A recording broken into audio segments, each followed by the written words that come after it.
for the consolation semifinal matchup between the Riverton Raiders and the Green River Knights in a win-or-go-home game here. This is a big one, folks. Wyatt Britchka join alongside with Jackson Morris. And Jackson, not the way the Riverton Raiders wanted to start this tournament. Now they got to get something going here. Yeah, they got to get fighting in this tournament, as it's a win or go home. Really, it's a win. You win, you go to the state tournament. You lose, you're going home. Your season's done. Especially out here now, it is raining for this game. We are kind of in the middle of two different rainstorms, so we're hoping to stay dry as much as we can and as much as those players can as well.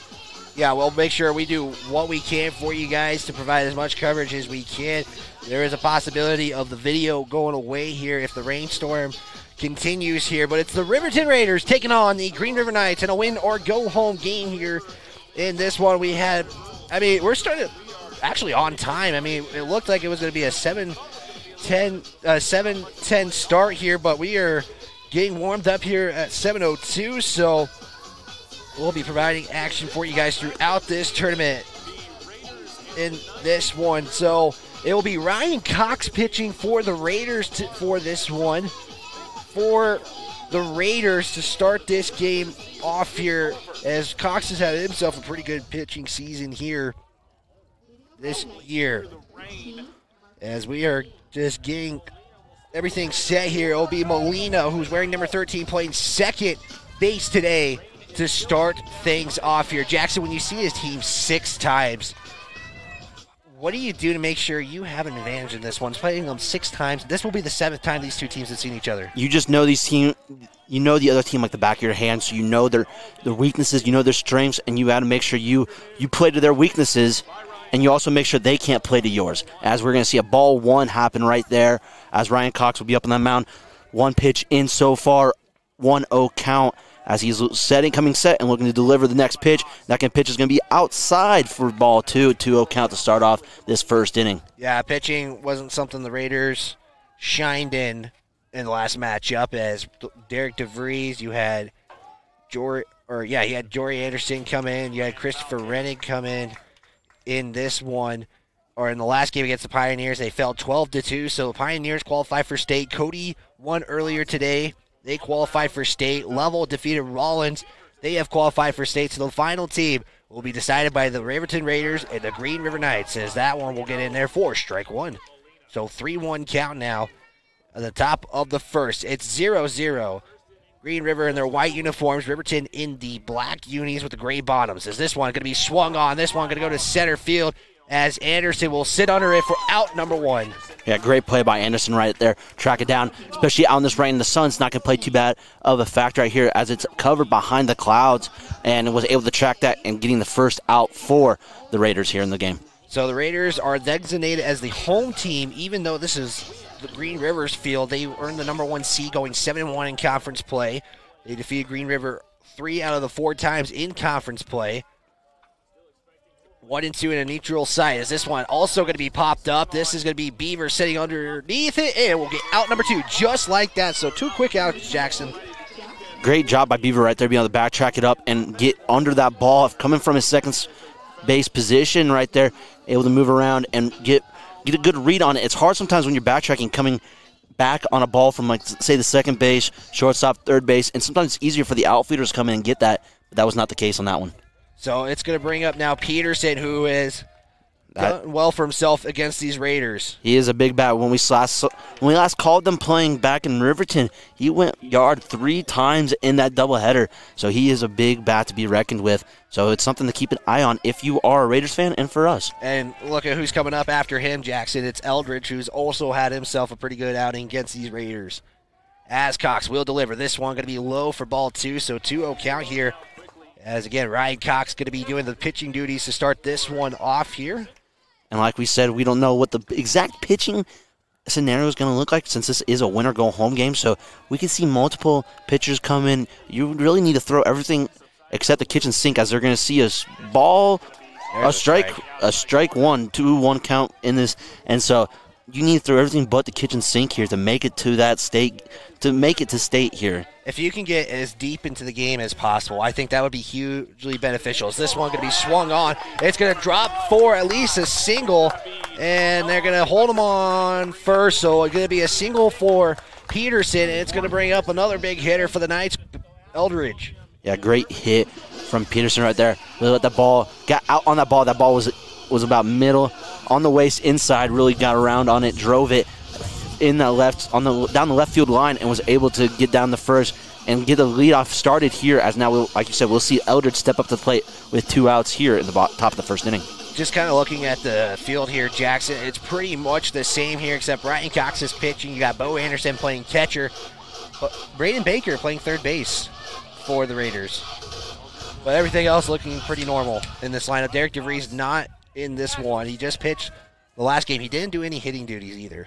Yeah, so just a little bit different, interesting lineup, as we're going to see Peterson get a quick lead out first as Cox comes set and delivers a pitch, and that's going to be for strike number 1 here in this at-bat. 0-1 count to start it off. Getting that inside, as, again, we did kind of sort of experience a rain delay. They had to bring out the tarp a little bit, so that was out for a little bit, but we're getting started normal on time, so that is kind of a good sign to know. But so this game is going to be played regardless, because it is an elimination game. Winner qualifies for the state tournament, as this one's going to be grounded to Beaver, and he will just make that routine play to first to Hunter Houck for out number 3, and the Raiders will get 3 outs. Don't allow a run. We're going to have the bottom of the first coming up here on KOVE 1330 AM 107.7 FM, also on our County 10 YouTube channel.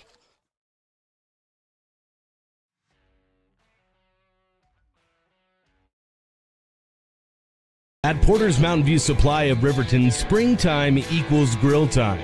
Get in today to browse the selection of your next grill for the season ahead. As always, Porter's has the very best in grills. Don't settle for anything less. Grab a grill in stock from Big Green Egg, the world's largest producer and international distributor of the highest quality ceramic cooking systems. Check out the highest quality grills, dry rubs, sauces, and pellets from Green Mountain Grills, and enjoy the best possible grilling experience without breaking the bank. Or maybe this year go with a Weber grill, known for quality and trusted for the perfect backyard barbecue experience. All premium grills offer a long-lasting, easy-to-maintain stainless steel rod cooking grates and flavorizer bars. Throw some grub on the grill and tag #What'sGrillin' on your socials. It's grilling season at Porter's Mountain View Supply. Stop in at 750 East Sunset, Riverton. And we're back here on KOVE 1330 AM 107.7 FM, streaming online on our County 10 YouTube channel. However you may be listening or tuning in, I appreciate you guys always doing that for us. The Raiders allow 1 hit in that last inning, and it'll be the Raiders up here. It's going to be kind of pretty much the normal lineup. Beaver, Anderson, Hutchinson to lead things up here, as the Raiders will see Eldridge pitching for the Knights. Again, the 7th meeting between these two teams this season, and what a bigger kind of game this will be, because it's potentially somebody's final game this year. No, it is someone's final game this year. I hate to say it. One of these teams are going home. These conference foes, one of them is going to send the other one home. So as we're looking at the Knights, this is what the lineup looks like across the field. As you said, Eldridge is pitching for the Knights. So Lale is catching. Lee is at first base. Molina is at second. Smith is at third. Peterson at short. Now out in left field we have Welch. Out in center field we have Liebelt. And out in right field we have Molina. So typical lineup that we've seen out of the couple games we have called between these two teams. Typical lineup for the Knights. Yeah, and another thing to note here, Jackson, when the Raiders played earlier today, 11 strikeouts they received from the pitching duties from Powell, but something the Raiders do not want to experience in this one, especially with a lot on the line. Yeah, we saw them getting a little bit of extra batting practice today. Kind of, they want to focus in those bats, as we're going to see Beaver step up to the plate, and as Eldridge is going to deliver the first pitch, and that's going to be a bloop. Fly ball out to center field, and that's going to come down cat by Liebelt out there for the Knights, as Beaver is going to be retired with 1 out. 1 pitch, 1 out for the Raiders. Just like that, and something that they allowed last game was the pitcher can get deep in that game. They weren't throwing many pitches. The pitch innings were about 10 to 15 pitches per inning, it felt like. At some points for the Raiders, it felt. As we're going to see Anderson up here. Is that first pitch going to be low and outside for ball one? And so, going back to what you were talking about, Beaver's very aggressive. He likes swinging at the first pitch, but then you see Jory Anderson. He loves to be methodical up there at the plate. He loves to wait, as we're going to see a ball two come in, but he loves to wait for his certain pitch. He will go down 0-2 and bring it back to a full count and still draw a walk. He is very, very skilled at it.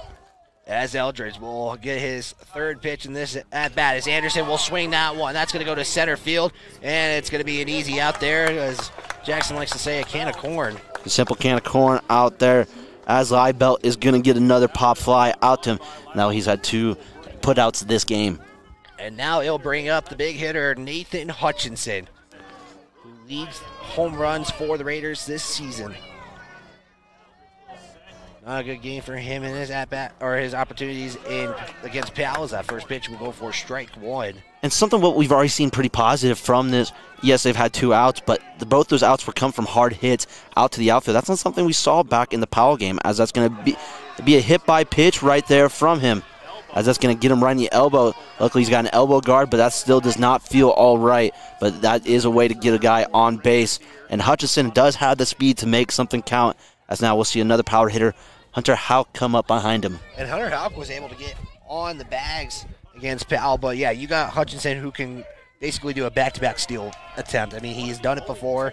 But, again, it's a big game. There's a lot on the line. So how aggressive the Raiders got to be in this one? I think Hutchinson needs to come out and play his game, and that's being aggressive right now. You got a little bit of a muddy dirt around, so if a ball hits the ground, it's not going to be the best to throw down if you are the catcher. So if he can read that ball as a down angle, he's going to go. As here's the pitch. Houck will swing that one. That's going to go to left field.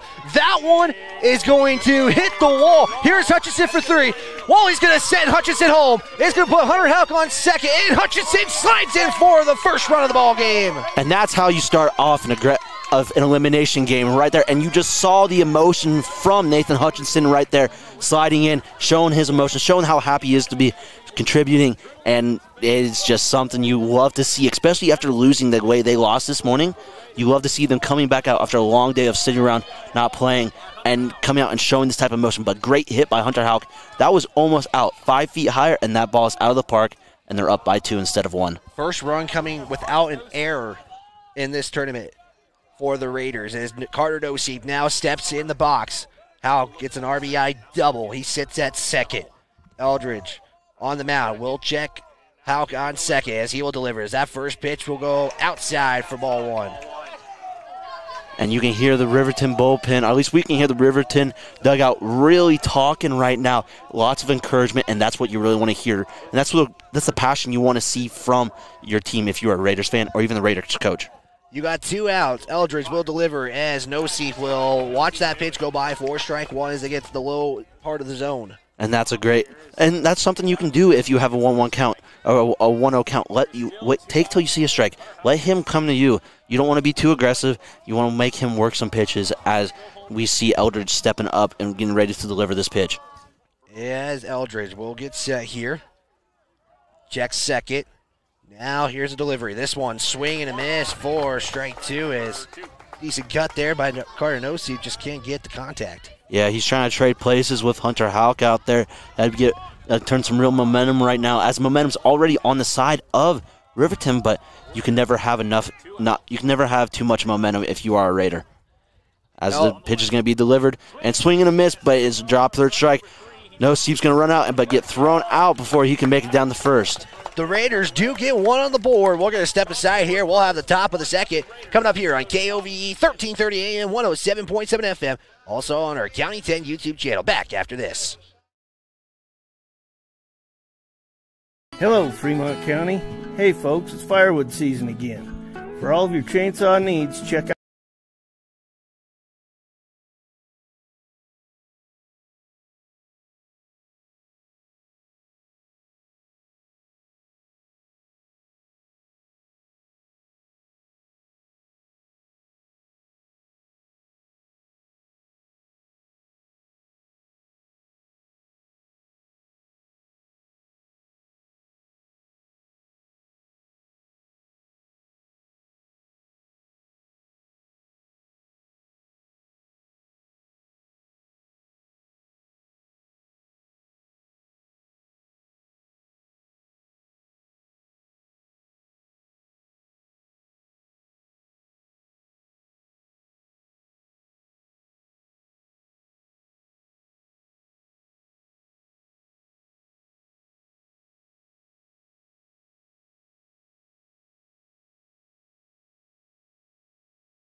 leaning in their chairs to see where that ball was hidden.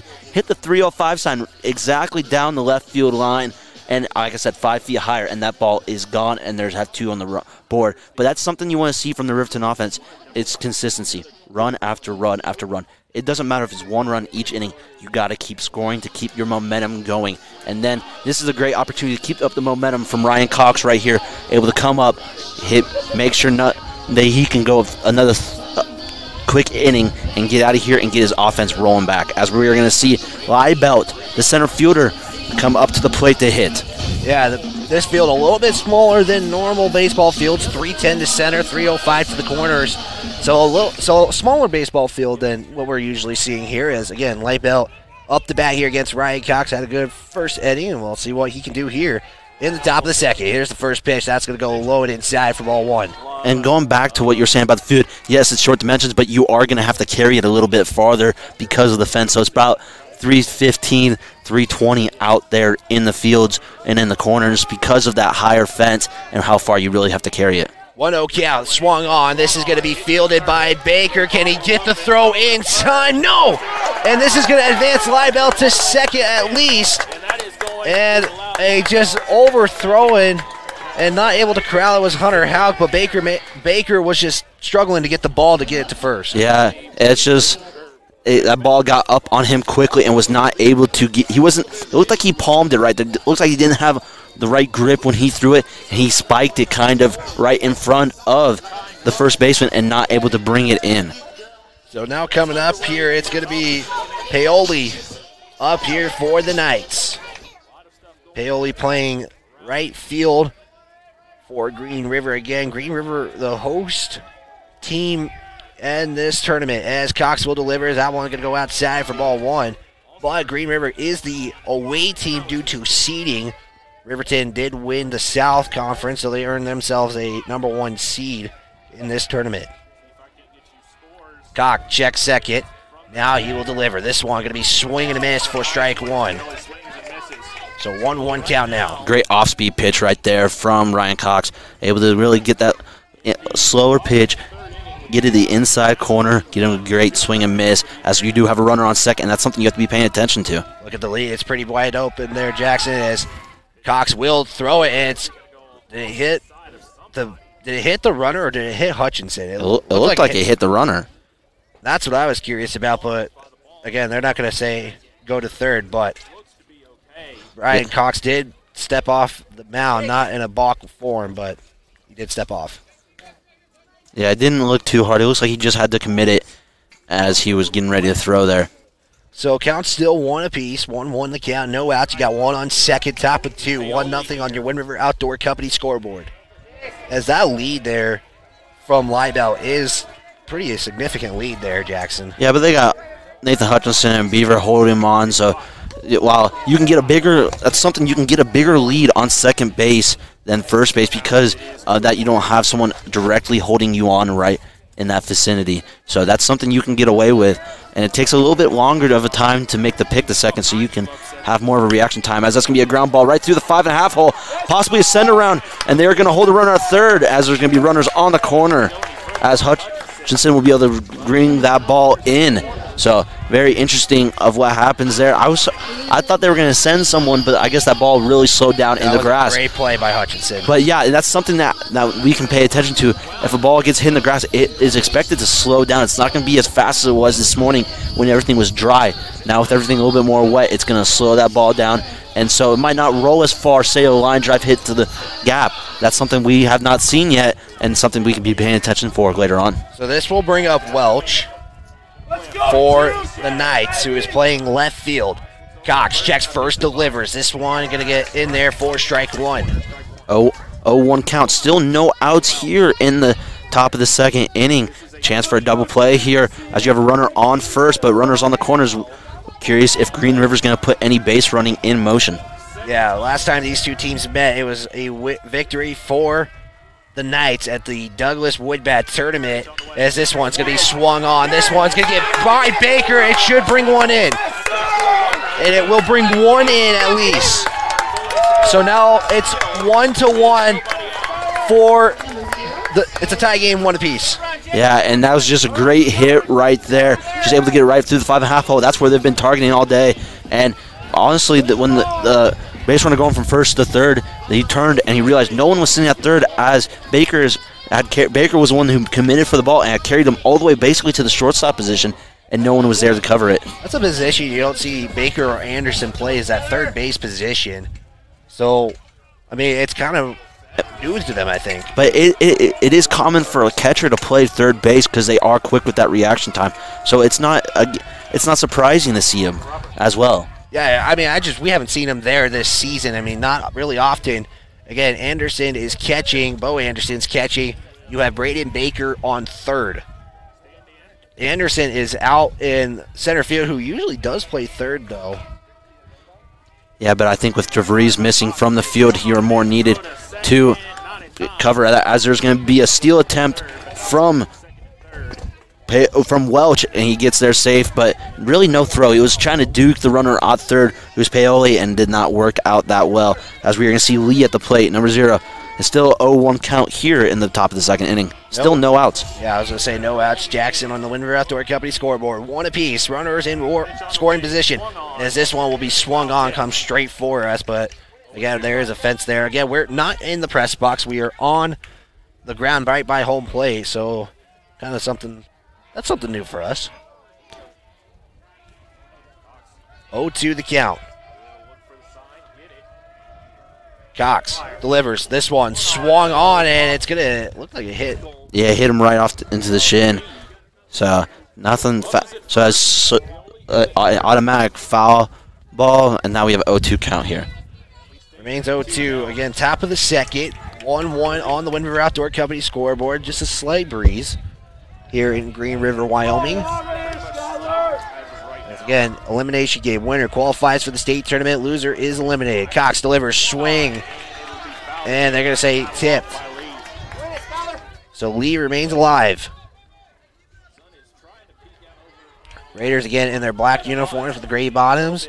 Green River in their white uniforms with the green and black stripes horizontally.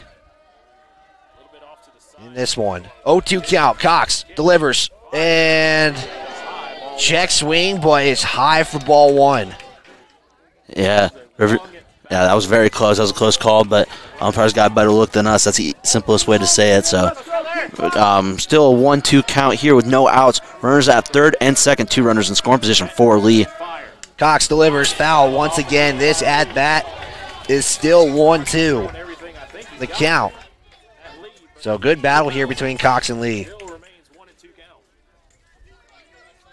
Again, 1-1 on the Wind River Outdoor Company scoreboard. If you're tuning in radio, we also are live on our YouTube channel, as that pitch is going to go off of Anderson, but Anderson blocks it enough to avoid a steal home. Yeah, great job being a brick wall back there by Anderson, able to get his body out on the outside of that plate, able to position the ball right back into the left-handed batter's box to keep it right in front of him to prevent any steal from third to allow another run. Cox trying to avoid a loaded base. This one going to be inside, and so now the count is set to full. 3-2 count, so a 1-2 now becomes 3-2. Cox, he'll check third. Now he will deliver. This one is going to go inside for ball 4, as the bases have been loaded.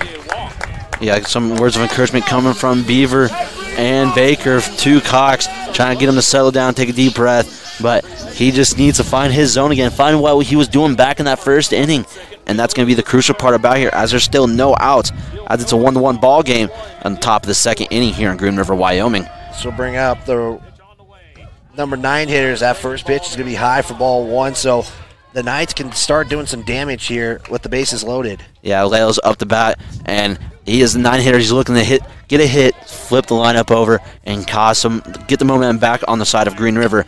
As it's going to hit back to Cox. Cox is going to dropped it. Is he safe?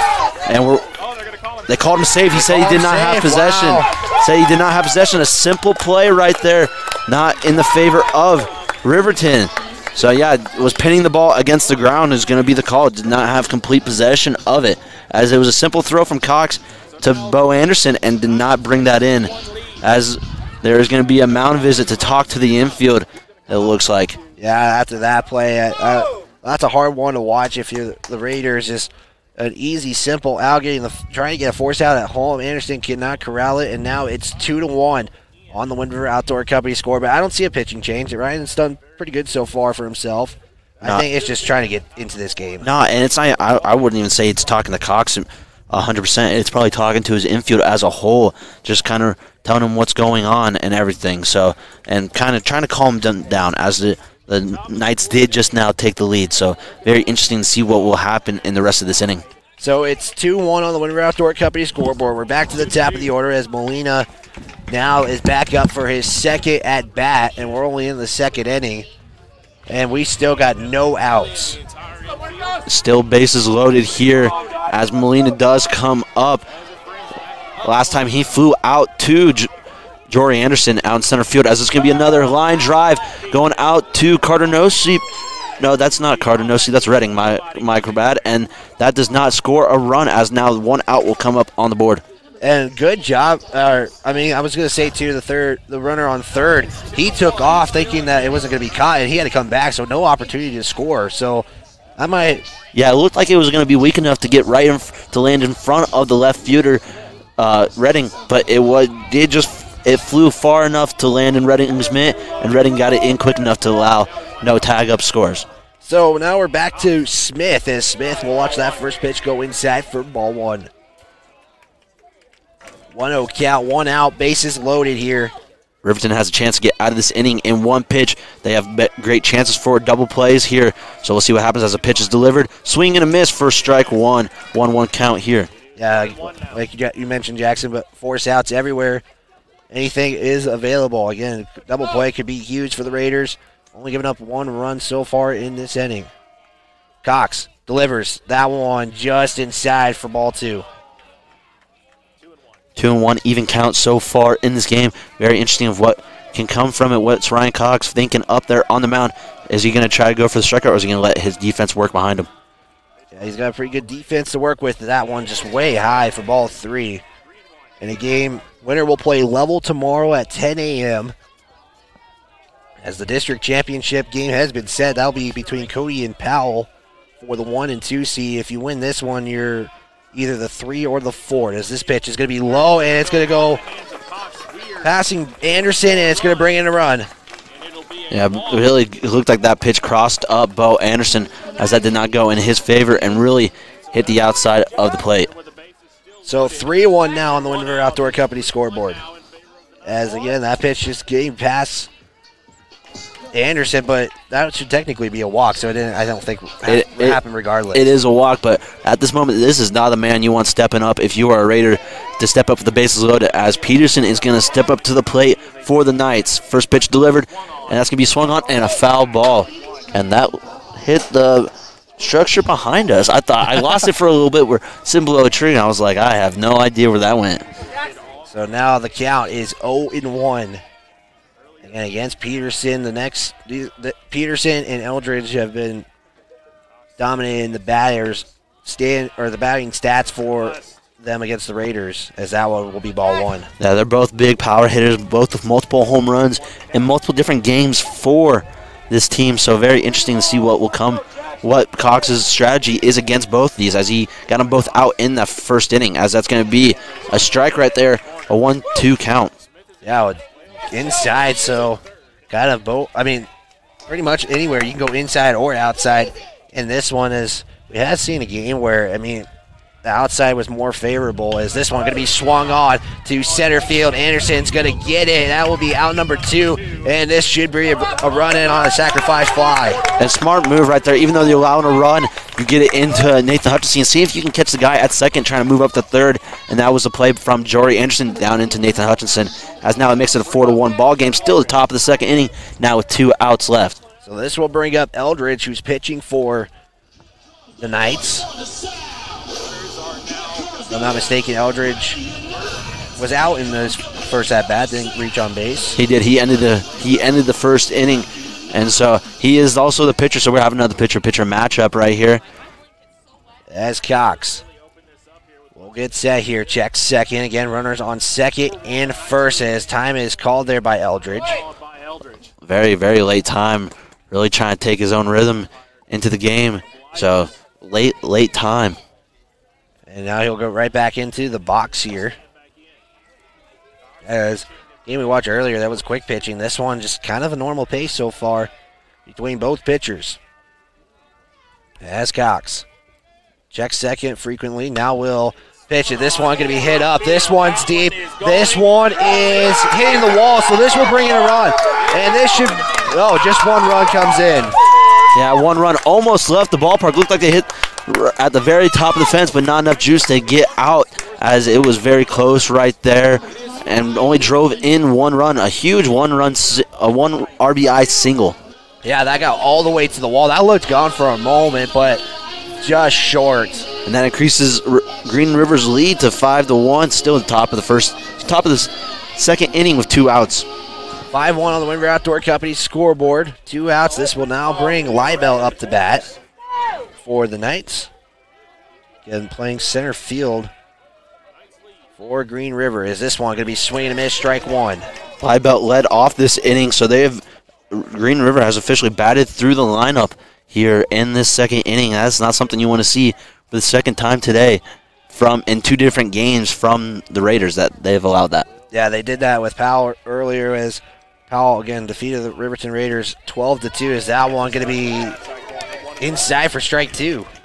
0-2 count here with 2 outs on the board in the second inning. Raiders hoping to get out of this inning and get back on offense, see if they can make up some of that deficit that has been caused this inning. Cox checks first, now checks third. Here's the delivery. This one going to be swung and fouled off. Remains at an 0-2 count. As you can see on the field, the sun has peeked out behind the clouds. Really change of brightness right now, but you can still see it is still starting to sprinkle back out here. So very interesting that we see so much sunlight, but it is still raining. Yeah, that's just kind of a bummer, Jackson, it feels like. I mean, it's like so nice out, but still got a little drizzle coming. As that one's going to be outside. It's going to be 1-2 count now. 1-2. See, Cox still able to play around some pitches, but he has to be careful. Nothing too hard in the dirt that won't allow Bo Anderson to get down and block that because there is a runner on third in scoring position. As Cox gets set here, he makes the delivery. This one inside, just inside for ball 2. A little too inside. I thought that might have been strike 3 right there, but like we always say, umpires got a better view than us. Yeah, in the umpires we trust here. Here we go. Cox delivers this one just high. So after an 0-2 count has now been brought back to full. I guess that's now a full count. So full count now.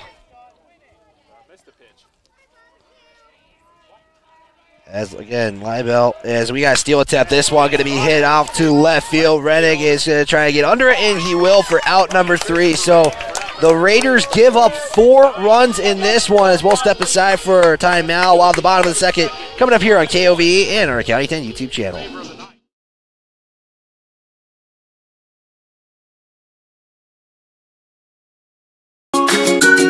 Hey, where's Joe? Shane sent him over to the furniture warehouse. He should be back any time. Wait, that was last week. That warehouse is packed with a mother load of furniture. We're getting new trucks every few days. Do you think Joe got lost in all the boxes? We need to move a mother load of furniture. It's the Motherlode Memorial Day sale at Gamble's in Lander.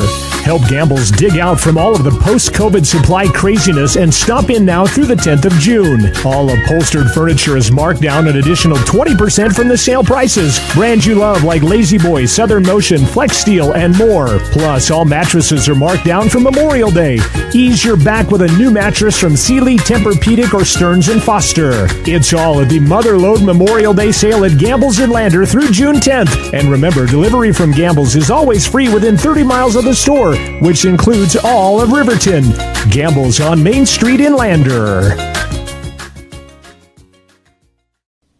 Wyoming Catholic College is a proud sponsor of County 10 Sports. They have sponsored the Academic Spotlight and Student of the Week all season long for Lander Valley High School and are excited to bring you today's broadcast.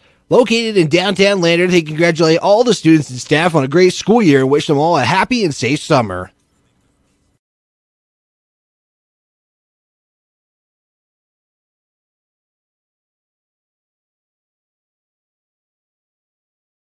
bottom of the second as the Raiders trail in this one 5-1 now, as the rain starting to get a little more stronger here. Yeah. Not too much, though. Yeah, but for the Raiders, we are going to see the 6, 7, 8, and 9 hitters come up. That's going to be Baker, Bo Anderson, Ryan Cox, and Christopher Redding come up to the plate. So bottom of the lineup, but the bottom of the lineup is not too shabby for this squad. So they are able to move the ball around, get some hits, and get some stuff rolling for this Raiders crew. So we'll see what they have in store for us.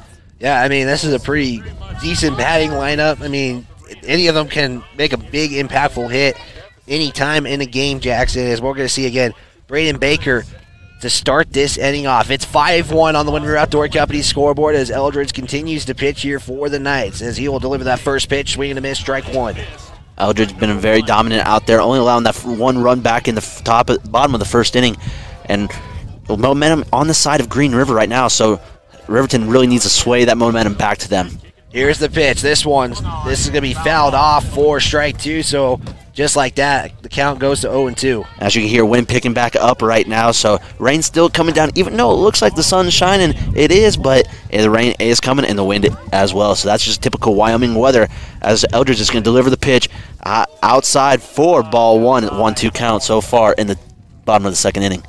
Yeah, Braden Baker first at bat in this game as he gets set here for his next at bat. As the delivery, this one going to be swung on. This is going to be popped up high into the second baseman, and going right behind him is the right fielder there. That is, I believe, Paoli. That is Paoli, so credit to Paoli for the out. Yeah, now Bo Anderson will step up to the plate. He's the catcher today for the Raiders.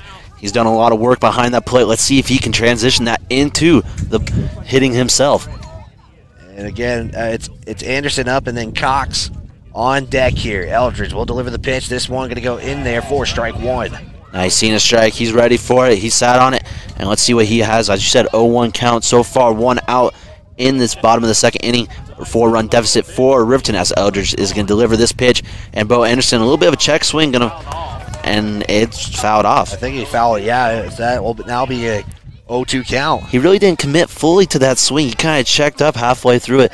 Didn't like where the pitch was, but couldn't check up enough, as he did foul that off. Eldridge delivers, swing. This one going to be grounded there by the... No, it's not. Here's a chance for Anderson to get it safely on first, and does. And that's all about hustle right there. You don't know what baseball is going to bring to you. And right there, it caused an error by the third baseman, allowing Bo Anderson to get on base with only one out. Should have been a routine ground ball, honestly, and it turned into now Riverton having a runner on first. Yeah, it looked like it kind of popped up at the last second, too, as Smith couldn't corral that. Now it will bring up the pitcher, so we're going to see our first pitcher-pitcher matchup with Cox up the bat. One on, one out. Eldridge delivers this one, swing and a miss for strike one. Really liking the outside part is Eldridge. It's not where all strikes will be called, but it is not a bad zone to be thrown to. Yeah, as a lot of pitchers I've seen, Jackson, here, is they kind of like to favor that outside part of the zone. If the inside's not working, they like to target that outside a lot, and it usually works out for them as Eldridge delivers, as Cox will swing that and miss for strike two. Yeah, and that's just where most typical pitchers like to live, is on the outside of the plate. It's not most hitters' strong zone. Most of the time they have to push it to the other side. And that's not what a lot of hitters in Legion like to do and are very strong at, so it's very interesting. And now we have time called here. I believe that was time called by Cox, as crowd's starting to form here in this elimination game, as the winner will qualify for the state tournament and will play for third place tomorrow at 10 a.m. Is the delivery is going to be low, and Anderson does not take off, so he remain at first, but the count does go to 1-2 now. Great block right there by Lale, able to get his body out and his chest down at a certain end, keeping that ball in front of him, like you said, preventing Bo Anderson from getting any sort of lead and advancing up a base.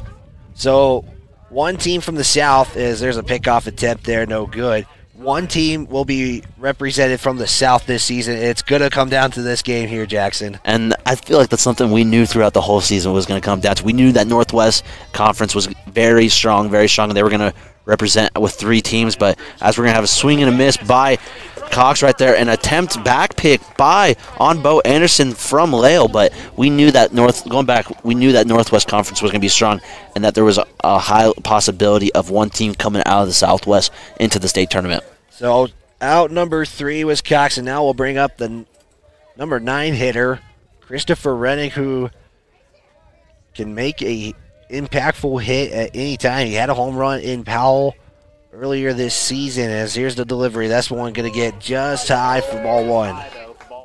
Yeah, and that's really anyone on this team can make an impactful hit, and we've talked about it all day.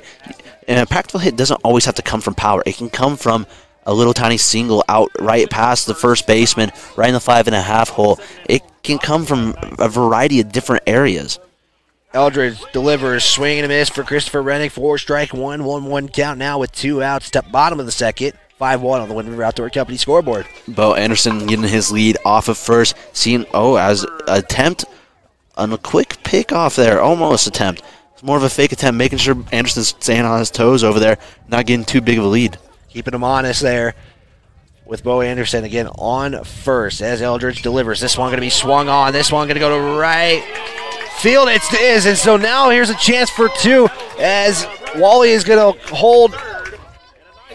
he's going to hold up Baker on third. No, that's Anderson. Yeah, it's Bo Anderson out there on third. And a great job from Redding right there. A 2-out double, getting that 2-out rally going, as now we're going to have Beaver step up to the plate. But now he moved himself and Anderson into scoring position. So you're very interesting now. You have a chance to swing momentum back to your side here in the bottom of the second inning with 2 outs. Big opportunity here for Beaver to knock a run in, as Beaver will hit that one. That one goes right over Eldridge. It's going to be fielded there as Baker cannot get there in time. So the Raiders are held scoreless in the bottom of the second. We'll have the top of the third coming up here on KOVE and our County 10 YouTube channel.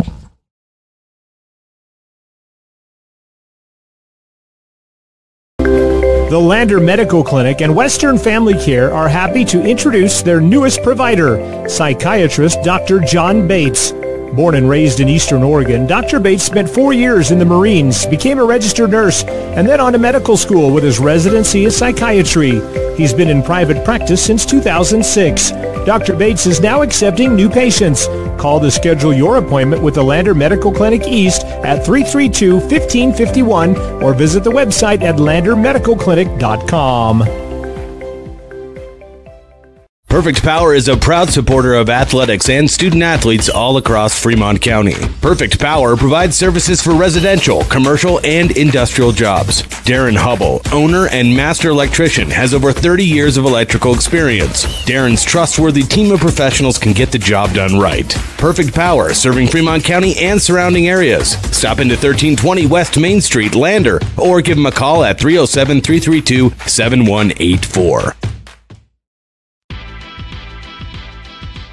You're listening to Raiders Baseball on KOVE and watching online on the County 10 YouTube channel. Let's send it back to the action.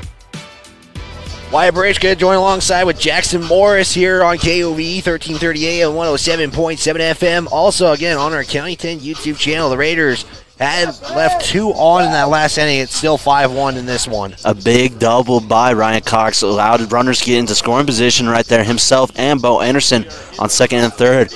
But a ground out from Beaver, not able to bring them in. But that's momentum starting to get back, slowly starting to build up. What's going to be big here is see if Ryan Cox can limit the runs that the Knights can roll in this inning. That would be crucial. Get them back on offense and get them rolling again. Yeah, I mean, the Raiders are connecting. They're just not able to capitalize on runs. So, and the Knights were able to do that last inning, as we're going to see Paoli start things off here for the Knights. 5-1 in the top of the third on your Wind River Outdoor Company scoreboard. As, again, Cox continues to pitch here for the Raiders. As Cox delivers that first pitch, that's going to get outside for ball 1. And Jackson, I mean, with a lot at stake, with the state tournament appearance on the line, do you really try to do what? Would you be willing to throw everybody on the mound as possible, as that one's going to be inside for ball 2? I think you have to. At some point, you got to be willing to commit everyone, because even if you throw everyone, there's no way. There's a pitch limit comes into factor where you have to throw under 30 pitches. if you want to throw the next day. And that's where you're not going to throw everyone 30 pitches, as we're going to see a ball 3 right there, 3-0 count so far on Paoli. Paoli, who's up to the plate for the Knights, but you're not going to see everyone. If they are going to throw multiple guys, you're not going to see everyone throw 30-plus pitches. But this could be a very crucial moment of getting more and more guys in, making sure Knights are not seeing everyone. We're going to see ball 4 and Paoli get on base for the Knights. It's so that they're not going to see everyone. They're not going to get locked in on one single guy, as we are going to have a mound visit for the Riverton Raiders. You got to wonder if this could potentially be a pitching change. I mean, again, there's so much on the line. A state tournament appearance. Raiders are looking to have that happen for the first time since last season. They've been able to make it to every one since 2018. We will have a pitching change. We'll step aside for a break. Back after this. Campbell's of Lander offers unbeatable value and unbeatable selection. Campbell's is committed to bringing you the top name brand furniture, mattresses, appliances, all at extremely low prices. From the sale to delivery to installation and service, their goal is to meet and exceed all customer needs. Plus, work with you to find a product that fits your budget and lifestyle. Stop in today and browse all of the new inventory that has recently become available. Campbell's, turn around, shop in town. 420 Main Street, Lander. The choice is yours. Sutherland's Friends of the Family Plus Consumer Credit Card lets you choose from 5% off instantly at the register or special financing on qualifying purchases. That means no forms, no waiting, no rebates. You can choose 5% off instantly with your Sutherland's credit card. Got a big project? Choose special financing. The choice is yours with Sutherland's Friends of the Family Plus Consumer Credit Card. Subject to credit approval. Minimum monthly payment required. See store for details. Only at Sutherland's.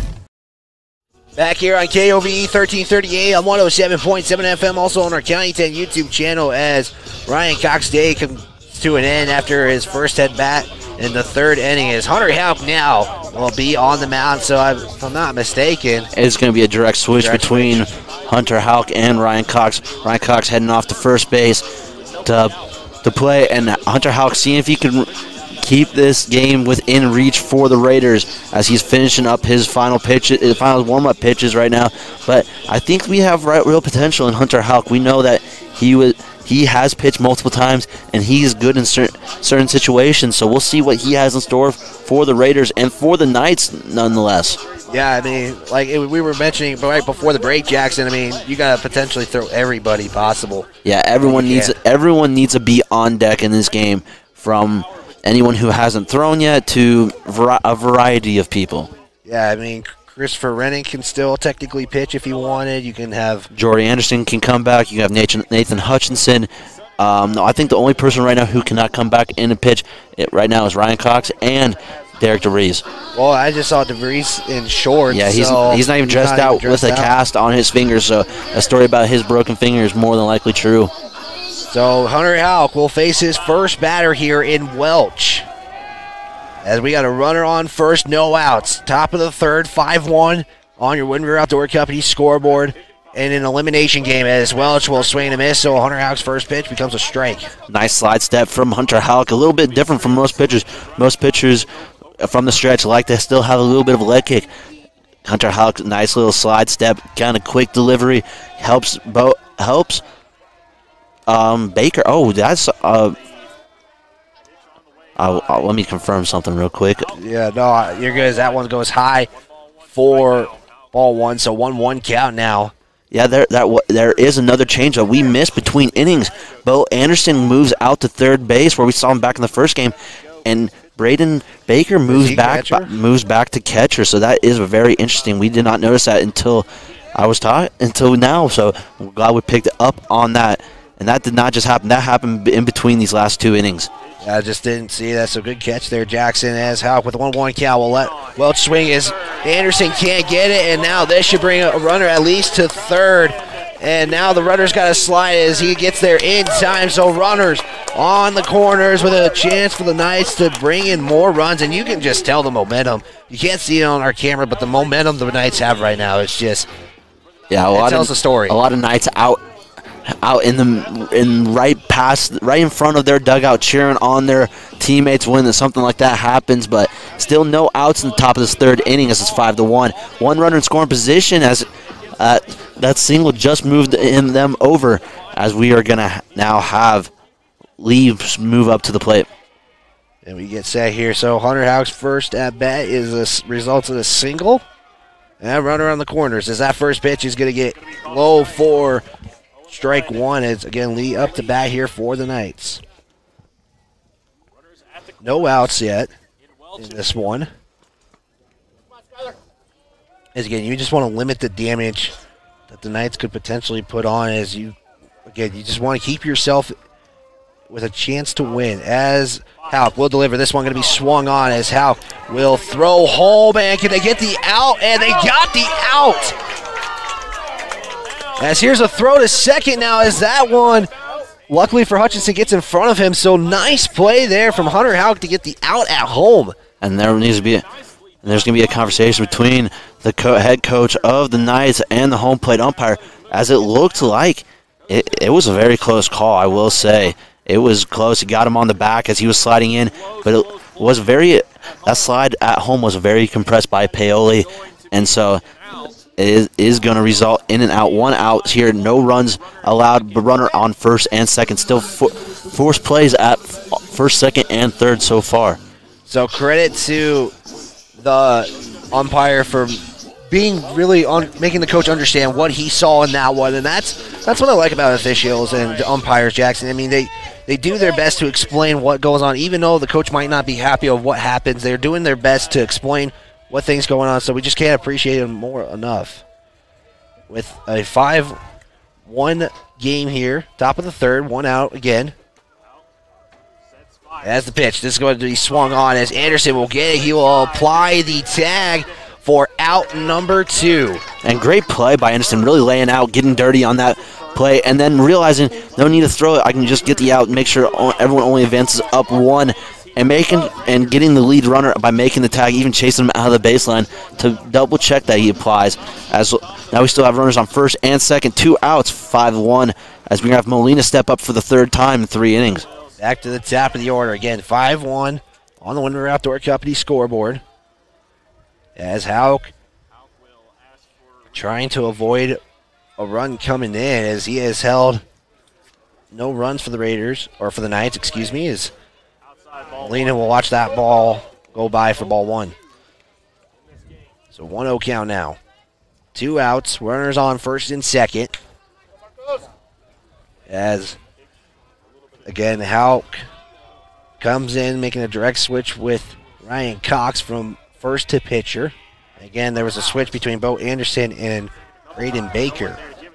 That's a delivery. This one going to be swung on to center field, and this is going to be a throw all the way to home, and good job there by Anderson to make Jory Anderson for making that big of a throw. Yeah, really showing off his arm strength right there and showing that kind of to the Knights that you do not want to be running on me right now. I have the arm to get it all the way there.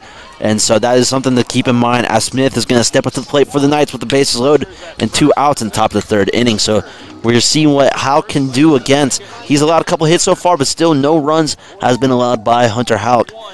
And this would be huge for the Raiders to get out of this inning with the bases loaded too. Exactly. After everything that's happened in this game, in this inning, a play at the plate, this could be very crucial in swinging the momentum. As that pitch will go high for ball 1. It goes inside as well. So 1-0 count now in the top of the third. Again, Green River, even though they're hosting this tournament, is designated as the away team due to seeding, as they are the second team in the Southwest. Riverton in the first seed. Here's the delivery. That's again high for ball 2. So we know 3 teams qualified for state now, Jackson. Now we're waiting for the 4th one. As a winner of this one will play level for the 3rd seed. Loser season comes to an end, and the championship game is between Cody and Powell. And that's a Park County rivalry that we've seen multiple times happen throughout the last 5-6 years leading up in the district championship. Houck will deliver this one. Going to go inside for ball 3, so 3-0 count just like that. And walking a guy here leads to a base. A runner scored, so that's not something you want to happen. But we have seen Hunter Houck tremendous pitch control right here, so able to bring it in, has opportunity to bring it back from 3-0 to full. as Hauk takes a deep breath, delivers. This one going to get in there for strike one now. So Smith has seen a pitch. So let's see what Hauk can do now with a 3-1 count. Again, bases loaded, 2 outs. Hunter Hauk comes into pitch for the first time today as this is the delivery. This one going to be inside for strike 2. Great job from Hunter Hauk having that pitch control, able to bring it back to a full count. And now you're going to see the runners in motion as soon as Hunter Hauk starts his delivery. So that is something that could play a factor in maybe distracting Hunter Hauk. As soon as he commits to home, you will see these runners start running, especially the third base guy. He will take a large looping angle to make sure he doesn't get hit. As that's going to be ball 4, and Hunter Hauk is going to walk in the run to increase the Knights' lead to a 6-1 5-run deficit. There's still 2 outs at the top of the 3rd inning. So a chance to get out of the inning, and now you bring a run in. So it's now a 5-run deficit, 6-1 on the Wind River Outdoor Company scoreboard. Again, 2 outs, and it's going to bring up Peterson. And once again, this is not a guy you want to see with the bases loaded up the bat if you are on the Raiders crew. Peterson has a huge bat, and with Eldridge right behind him as well, as we're going to see a first pitch ball, 1-0 count so far, but Peterson, huge bat right here. He could go yard at any moment, at any time. Yeah, just high for ball 1, so 1-0 count now. Top of the 3rd still. It's been going on for almost half an hour, this top of the 3rd, if I'm not mistaken, as there's the delivery. This one going to be just high enough for strike 1. 1-1 count, still some pitches for Hunter Hauk to play around with. 1-1 count now, 6-1 on the Wind River Outdoor Company scoreboard. Delivery. This one inside for strike 2. Great strike right there. Able to catch him sleeping on the inside and not usually expecting, especially a 1-1 count. You're thinking maybe a high fastball, a low and outside fastball, but a low and inside off speed, that's not something you always expect right off the bat. Hunter Hauk, as Peterson is going to take time. Did not like how long Hauk was taking up there, trying to just kind of get the signal in from Baker as Peterson will step back in the box, and Hauk will come set, beginning to deliver this pitch as the pitch is going to be down in the dirt for ball 2. So 2-2 count now after starting 0-2. Again, bases loaded, so just getting out of this inning, only giving up 1 run would be big for the Raiders. Hauk just walked in a run to give the first run scored in this inning. It has been, like you said, a long inning, 2 outs, 2 balls, 2 strikes in the top of the 3rd inning. It's just been a long inning so far. Eldridge up on deck if he has an opportunity. 2-2 count, deliveries. This one going to be swung on and going to be fouled off. Remains at 2 apiece. You got Peterson chasing right there with the high and outside fastball, so very interesting to see what will come from it. See if he goes lower with a breaking ball or tries to do it again with a high fastball. As Eldridge again up on deck here. Full count. 2-2 the count. 2 outs. Hauk. Check second. Delivers. This one going to be just low, and now the count is at full. So an opportunity to get either out of this inning or another run comes in. Lales for the Green River Knights is doing a lot of jumping over on 3rd. Maybe messing with Hunter Hauk. Maybe just playing a little bit of mind games over there as no one's holding him at 3rd, as it's not typical to hold a runner. But a lot of jumping over there, seeing fake running home, seeing what's going on over there. Maybe it's messing with Hauk, as it's going to be an inside pitch for ball number 4. As that's going to walk in another run and send Eldridge to the plate, as there's going to be another mound visit in this inning. So once again, Coach comes out to talk with, is it going to be just a meeting with the pitcher and the catcher? It looks like it so far. Just a 2-on-1 meeting, kind of discussing what's going on there. What's Hunter Hauk feeling so far in this game? Yeah, and it looks like Hunter Hauk just doesn't seem happy at the moment with how he's doing here in a 7-1 game, and probably the biggest game for the Raiders this season, with a chance to go to state on the line. Yeah, he doesn't, like you say, doesn't seem comfortable up there. He doesn't seem like himself. He just can't seem to find a rhythm. He just can't seem to do much of anything right now up there on the mound as they're going to call in Nathan Hutchinson to see, just kind of discuss maybe some signs that are getting mixed up within there. So curious of what's going on. As we're going to have Nathan Hutchinson come in to pitch here. We are going to step aside while he warms up. We'll be back after this. Hello, Fremont County. Hey, folks, it's Firewood.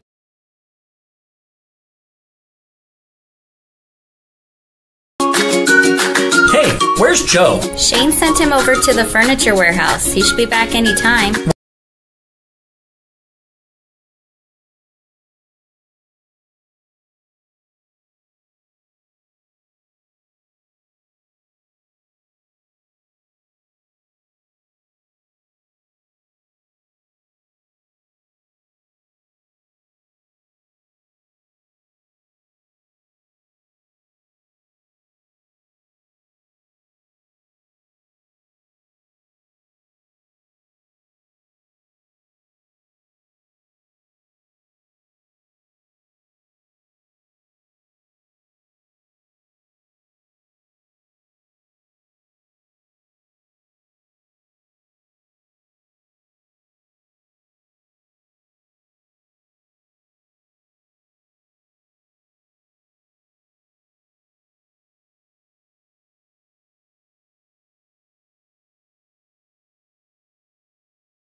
And we're back here on KOVE 1330 AM, 107.7 FM, also on our County 10 YouTube channels. We do have a pitching change, Jackson, here. Yeah, Nathan Hutchinson coming to the mound from his shortstop position, and a couple different changes around the field. Jory Anderson making it, coming back into the infield where we haven't seen him all day throughout these last game and a half so far.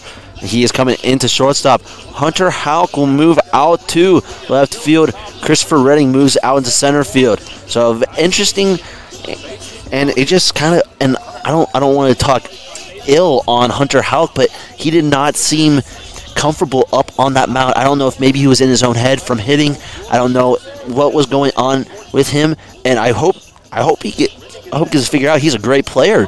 It's just he did not seem comfortable, and then as he was walking out to left field, he just was not seeming. He just did not seem he seemed in his own head, and that's something you don't want to see as a baseball player. That is something. The mental game is something that is tremendously important, and so that's very interesting to see. And now we will see Nathan Hutchinson up on the mound as Eldridge will step into the box as it's 2 outs here at the top of the third inning. A place where you don't see Hutchinson come into the game in the third. Now, usually you see him fifth, sixth. He closes out games. He's only pitches for 1 or 2 innings, but it is a very shocking to see him come into the third. Yeah, but like we were talking about earlier, Jackson, you got to do whatever it takes to win. That is how it's going to go. As Hutchinson will deliver that one in 4, strike 1, 1-1 count now. As Hutchinson's first batter he faces is against Eldridge, and Eldridge has a lot of power in there. So still with bases loaded, with all of Hunter Houck's allowing them to get on base. So very interesting to see what's going to happen. Here is the 1-1 count. Hutchinson delivers. That one is just outside for ball 2. As Hutchinson just seems like he's just a straight pitcher. He just wants to get it in, throw it hard. Yeah, he's just a fastballer. Honestly, he knows he has that velocity behind him. He doesn't mess around too much with off speeds. He knows he can pinpoint his fastballs. Speaking of off speeds, that's what we're going to see right there. You don't see and as he goes to 2-2 count with 2 outs at the top of the third inning, 7-1 ball game in favor of the Green River Knights here at their home district tournament. Big pitch coming up here in the third inning as the Knights have scored 2 in this one. As Hutchinson in a 7-1 game. This one going to be swung on, fouled off. Remains at a 2-2 count now. Great pitch from Hutchinson right there, raising his eye level, seeing what is really going on with him. So now back to a 2-2 count. As Hutchinson shakes it off, so we'll see what he wants to throw here against Eldridge. Here's the delivery. That one, strike 3 looking as Hutchinson will get out number 3 to end the inning. Nice pitch there by Hutchinson. Very great pitch. Be able to work that breaking ball into the zone to end that end the long third inning that they've had so far. As the Raiders trail 7-1, we'll be back to have the bottom of the third. What can the Raiders do? We'll find out after this. Hey, where's Joe? Shane.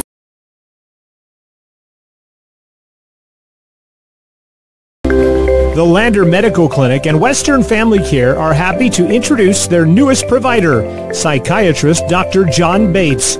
Born and raised in Eastern Oregon, Dr. Bates spent 4 years in the Marines, became a registered nurse, and then on to medical school with his residency in psychiatry.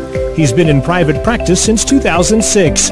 Dr. Bates is now accepting new patients. Call to schedule your appointment with the Lander Medical Clinic East at 332-1551 or visit the website at landermedicalclinic.com. Perfect Power is a proud supporter of athletics and student athletes all across Fremont County. Perfect Power provides services for residential, commercial, and industrial jobs. Darren Hubble, owner and master electrician, has over 30 years of electrical experience. Darren's trustworthy team of professionals can get the job done right. Perfect Power, serving Fremont County and surrounding areas. Stop into 1320 West Main Street, Lander, or give him a call at 307-332-7184. Back here on KOV 1330 AM, 107.7 FM, also on our County 10 YouTube channel, as we get set here for the bottom of the third after a long top of the third inning here, as Hutchinson did come in and end things out in that one. Yeah, great job from Hutchinson coming in. All he had to face was one batter to get a strikeout right there. So he's hoping to, as we see Jory Anderson step up the plate and Hutchinson batting right behind him, he's hoping to see if he can help his team out, not only on the mound, but at the plate as well. It is 7-1 on the Wind River Outdoor Company scoreboard. Anderson, Hutchinson, Hauk, your three to start this inning. And again, Eldridge continues his time on the mound, and as he'll deliver that first pitch, as Anderson will let that one go by for strike one. Yeah, Anderson always likes to watch those first pitches roll by. Just he likes to see what the pitcher has, what he's going to throw first, and then games plans from there. And we'll see what Anderson can do at the plate to get started. Here's the second pitch. He'll swing that one. That one's going to go to left center field. And they're going to get there in time as Anderson has hit a home run. And that's one way to start off the bottom of the third inning. The big hit from Jory Anderson to get the Raiders back on the board as it's a 7-2 ball game so far in this game. Great hit right there, as our replay system did not seem like to be working out, but great hit right over the center field wall. And like you said, he is able to watch those pitches and then able to square one up right after that. And what we like to see now is Nathan Hutchinson, when usually one goes yard, the other follows. So we're seeing if maybe it's going to start a pattern right here, as now it's another pitcher-pitcher matchup here as Hutchinson steps up to the plate, and Eldridge is going to deliver this pitch. Ball outside for a 1-0 count here right after the Jory Anderson home run. And you got to wonder if maybe now that brings a little bit of confidence to this Raiders squad. As Eldridge delivers, this one going to be inside for ball two. Confidence is something I think they always have. Momentum is the key thing. That's the right word. And momentum is now in that Riverton dugout. As you can see them all getting more up on that fence, cheering on their teammates. This is another pitch high for ball three delivered to Hutchinson. 3-0 count. Eldridge still a little shaken since that home run. 3 straight balls so far in this game. Yeah, let's see what Hutchinson can do here. Is he going to get on a walk? He got hit by the pitch earlier in this one. As here's the delivery. This one going to be ball 4. And it will put Nathan Hutchinson on first. And now comes Hunter Hauk, who has had himself a good game at the batting. Good day at batting. Yeah, he's hoping he can change around his luck at the mound that after he just got taken out by the man who just drew a walk down the first. So if he can do something here to contribute, he might feel a little bit better about his pitching performance as long as he can if he can be helping Riverton out on the bat on the offensive side of the ball. It's 7-2 now on the Wind River Outdoor Company scoreboard. Again, winner qualifies for the state tournament. Loser season comes to an end. As here's the delivery, as Hutchinson is going to go for the steal, and he will get there safely.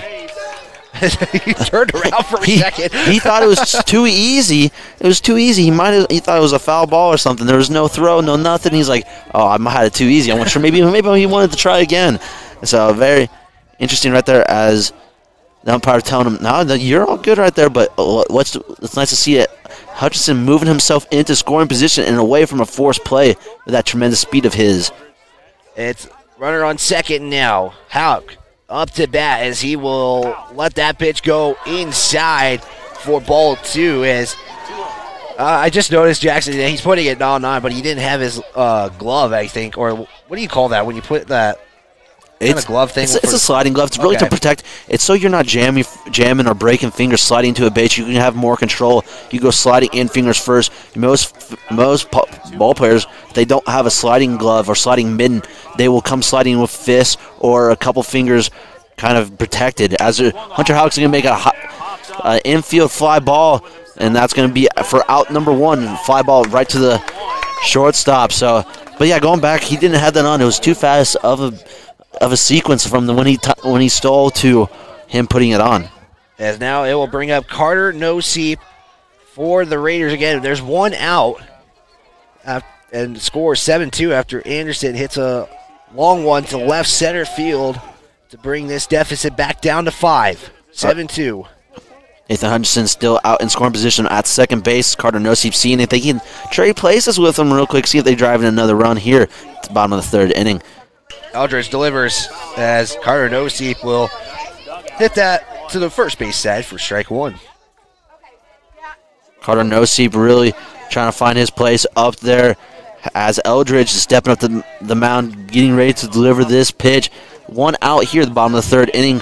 0-1 count here as Eldridge is coming set, looking down, making sure Nathan Hutchinson isn't too far off the back as he's going to deliver this pitch. And it's going to be a swing and a miss by Carter Noseep for strike number 2. So 0-2 count. Again, they got to think here Hutchinson will steal. He hasn't taken too aggressive of a lead so far. Nothing in the range of stealing. I haven't seen the third baseman being too aware, so maybe a steal, but he's really just playing it kind of cool out there on second base. As Noseep in the box, Hutchinson goes. He'll let that one go by as Hutchinson slides in safely. That pitch was ruled a ball, so it's a 1-2 count. I think Hutchinson could have had a cup of tea on that slide. That's how quickly he got there. And no real challenge right there from him as he was already getting up and dusting himself off by the time the ball got there. So 1-2 count. Can Noseep bring in a run? Or just get on base would be big too. All you need is a sacrifice fly here, and you get Nathan Hutchinson with tremendous speed to tag up and go home. Here's a delivery. This one going to be swung on. It's going to get fielded there by Eldridge. He'll deliver as Hutchinson does not go. It was a smart play from Hutchinson, especially a ground ball to the pitcher. It's too risky of a move. You could have end up getting doubled up, so it's very risky right there. I think he wanted to go. You can see him just like, I should have gone when I had the chance, but Eldridge made the good play. Check home, go 1. Exactly, and Hutchinson wasn't too far off the back. If he was any more, he probably would have drew the attention of Eldridge and almost got himself picked off, as we are going to see. It's going to be Baker up here. Yep. As he'll let that one go high for ball 1. Baker looking for another hit. He had one earlier in the game. Little bloop single out to right field. And he will try to make something happen here with 2 outs, 1 on third. As Eldridge has pitched this entire game so far and will continue. As Baker thought about going, and they say he went. Yeah, he said he went. So that brings the count 1 apiece with 2 outs. 7-2 on the Winter Outdoor Company scoreboard. Bottom of the 3rd here. Winner qualifies for state and will play level tomorrow at 10 a.m. for the number 3 seed. Loser season will come to an end. Yeah, the loser's going to have a long night unless you're Green River. They're already home, but it still will be a long night either way. So either way, the one team, like you said, season will end here. The other team moving on to the state tournament up in Cody next weekend. Yeah, one of these 2 teams is going to represent the South. As here's the delivery. This one going to go inside for ball 3, so a hitter's count at 3-1. Great patience from Braden Baker right there.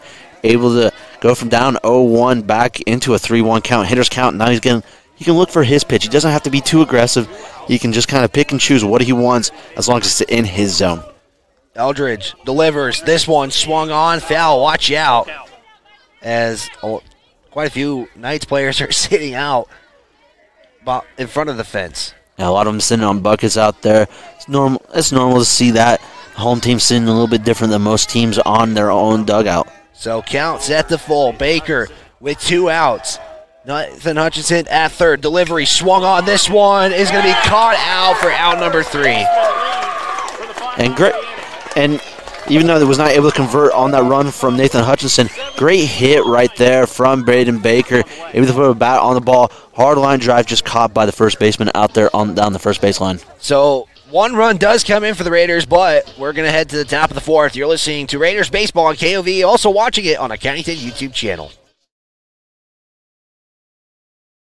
Resolution this year to be healthier. You may have made a commitment to improve your physical health, but don't forget your financial health. Hi, I'm Brian Rohrabacher, President and CEO of Atlantic City Federal Credit Union. According to depositaccounts.com, Atlantic City Federal Credit Union is listed as one of the healthiest credit unions in the U.S. and is the healthiest credit union in Wyoming. Become a member today at atlanticcity.coop and accomplish your first resolution by becoming healthier. Financially speaking, that is. Federally insured by NCUA. Open your eyes to a credit union. The Lander community supports the Lander Valley High School Tigers, and Altitude Interiors on Main Street is no exception. Altitude Interiors is Lander's expert in flooring, window coverings, cabinets, and more. The inside of your home is like a team jersey. Every so often, you just need a redesign. The team at Altitude has the best playbook in town and can help you with your projects from start to finish and make sure you get the look and feel of your dreams. Altitude Interiors supports Tiger football, and they're here for you too at 333 Main in Lander.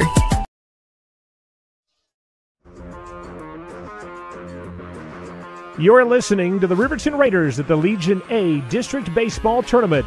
Let's send it back to the action on KOVE and the County 10 YouTube channel. 7-2, top of the 4th coming up here as the Jory Anderson does get 1 on the board after a home run to left center field to put this game 7-2 on the Winter Outdoor Company scoreboard.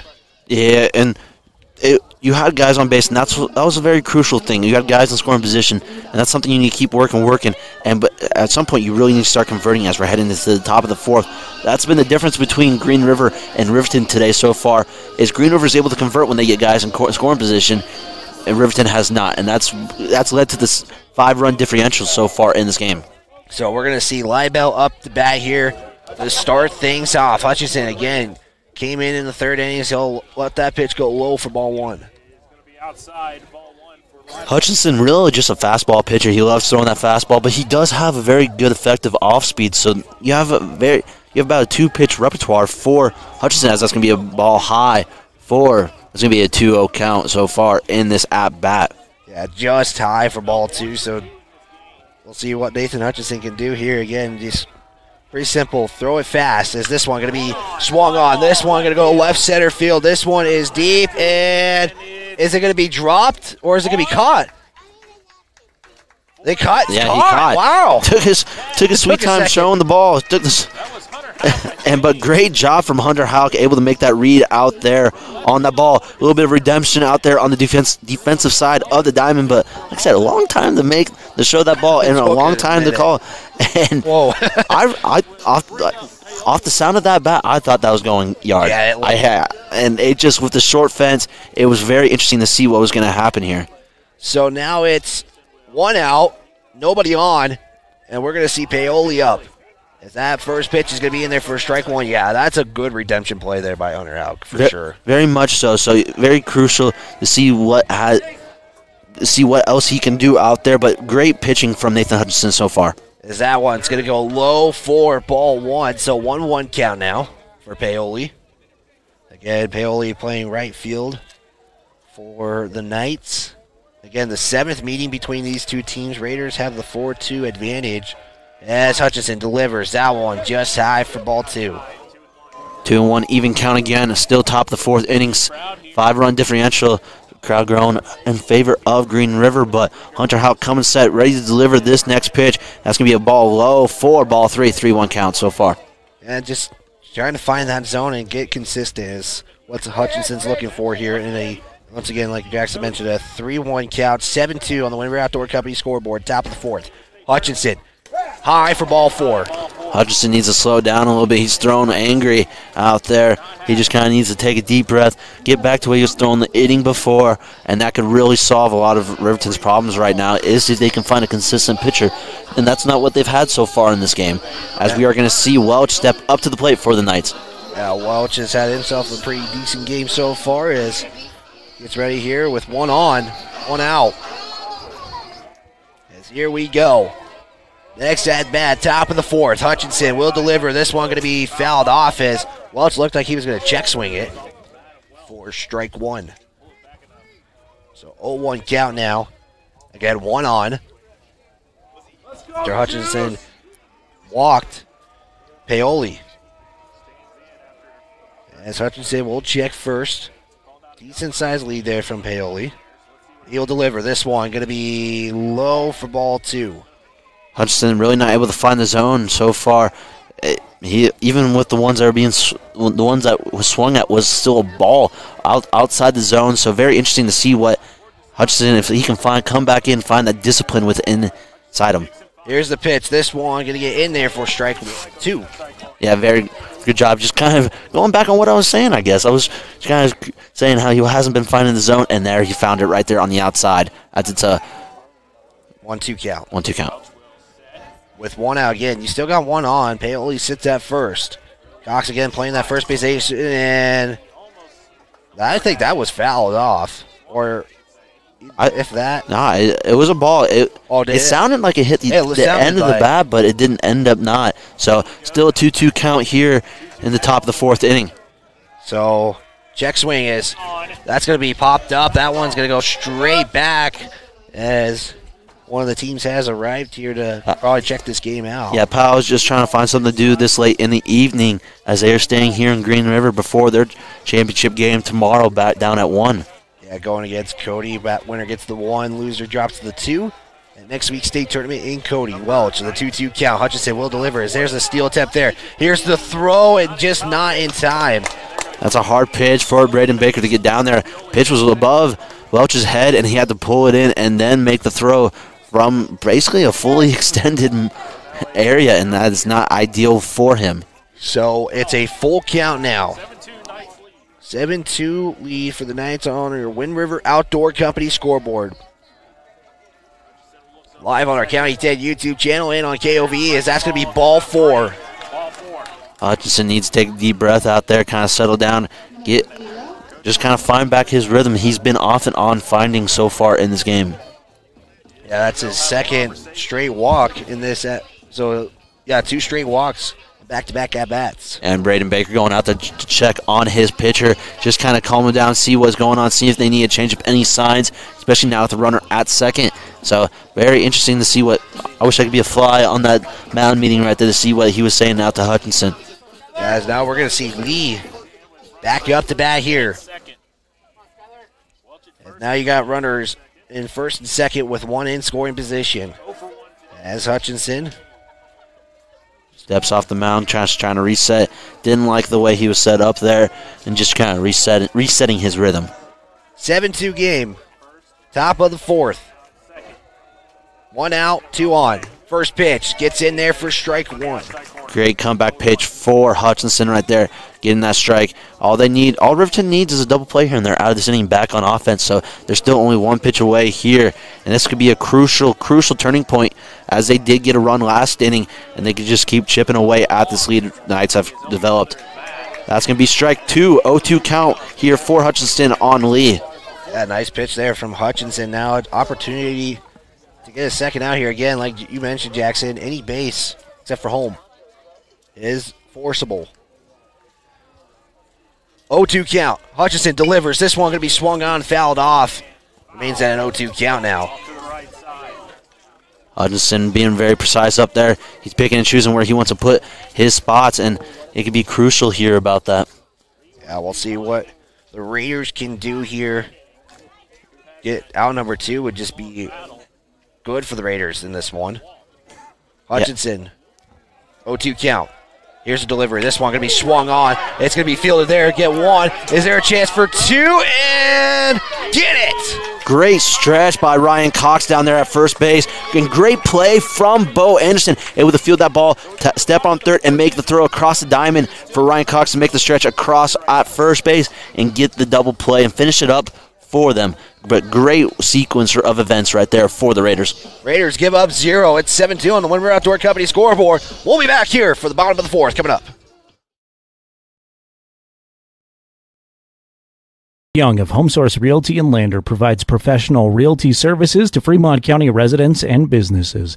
Her focus is to provide the services you require for a successful outcome in your real estate transaction. Whether you're buying or selling a home, business, or commercial enterprise, she also works successfully within the agricultural arena. Reach Amber at 307-330-7100. Stop into the Lander office at 1632 Main Street or visit HomeSourceRealtyLander.com. Tires, and more tires. Bailey Tire and Auto Service offers a huge selection, great prices, and fantastic service. Oh, yeah. Hi, this is Haley. With over 13,000 tires to choose, Bailey has tires for your ATV, farm implement, car, truck, trailer, semi, lawnmower, wheelbarrow, you name it. If it has a tire, Bailey Tire and Auto Service can fix it or replace it. Bailey Tire and Auto Service is your one-stop complete tire and service shop. Just remember, with Bailey's, there's no tricks, just tires. Back here on KOVE 1330 AM, 107.7 FM, also on our County 10 YouTube channel. As the score now 7-2 on the Winter Outdoor Company scoreboard. First inning, the Raiders don't give up a run in this one. Yeah, and that's going to be crucial for them, keeping that momentum, trying to get that momentum back on their side. As we're going to see Bo Anderson step up to the plate for the Raiders. Right behind him, Ryan Cox, and behind him, Christopher Redding. So very crucial for these three to get something started, at least get on base, see if they can get their lineup flipped and get this rolling again for the Raiders, as they are still down 5 runs here in the bottom of the 4th inning. Yeah, Eldridge going to continue the pitching duties here in this one.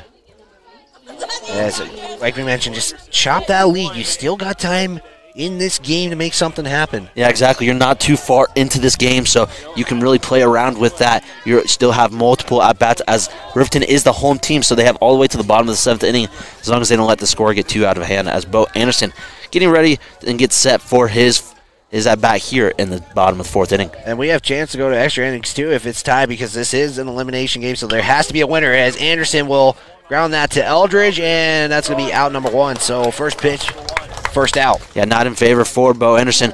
Really just hopped on the wrong pitch right there. It was a low fastball on the outside corner of the plate. Rolled that right back to the pitcher for Eldridge and made a simple play.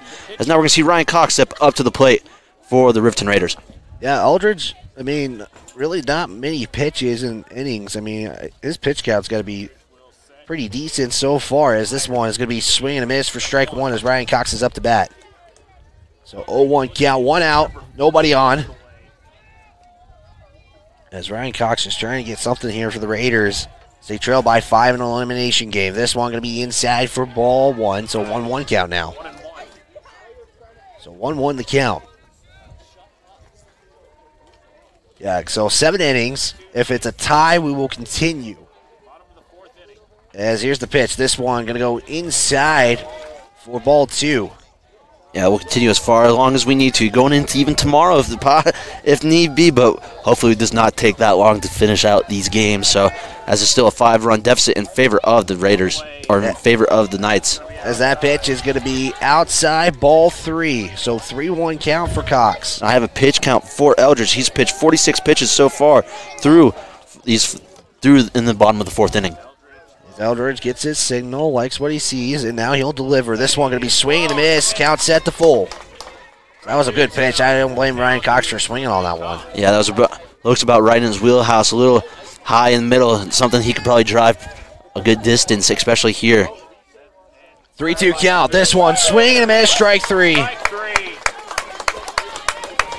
As now there's 2 out just like that, and we'll have the number 9 hitter, Christopher Renning up. Redding last time up, great single out to left field, able to get his offense rolling, and was able to get on base, get some runners into scoring position, but not able to bring in any runs. As now we got 2 outs for Christopher Renning. Eldridge will deliver. That one is going to be hit by the pitch. And at this point, this is all you can do to get on base. Where they got ice in the dugout, they're willing to give it to you, so might as well get on base somehow, as now we're going to have Beaver come up to the plate for the Raiders here. Yep, wear it to first. Just like you keep saying, Jackson, just any way to get on base, do it. In this one, as we're back to the top of the order, Joel Beaver. Beaver 0 for 2 so far in this game. Both ground outs to either the pitcher or the second baseman. Not able to find his rhythm in this game, but here he has another chance to get going here. As Eldridge checks first, here's the delivery as Beaver will let that one go by, and it's going to be ruled ball 1. Reading getting a good distance off that first base side, and the possibility of a back pick is in play so far. Yeah, I mean, the catcher did check that, so we'll see what happens here. Reading really jumping off after the pitch is thrown as Eldridge comes set and delivers pitch, and that's going to be a high for ball 2, 2-0 count so far with 2 outs still in the bottom of the fourth inning, correction.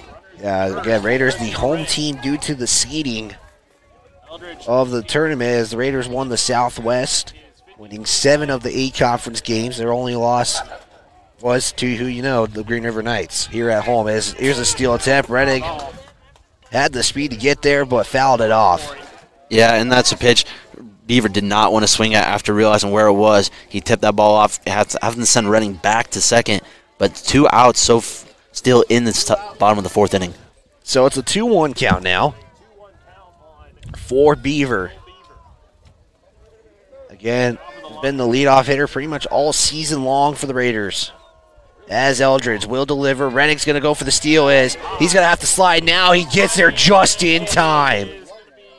Yeah, slid right under that tag. Perfect slide from Reading and perfectly timed for that slide as well. Able to make work of the bang-bang play. So now a runner in scoring position if an opportunity presents itself. 3-1 count. That last pitch was ruled a ball. Eldridge delivers. That one does get in for strike 2. Full count now with 2 outs.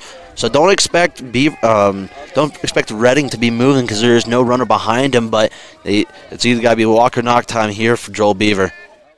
3-2 count. 2 outs, 1 on. Pitch. That one, strike 3 looking. And that will end the inning and retire the side. We're at the top of the 5th. Back here on KOVE.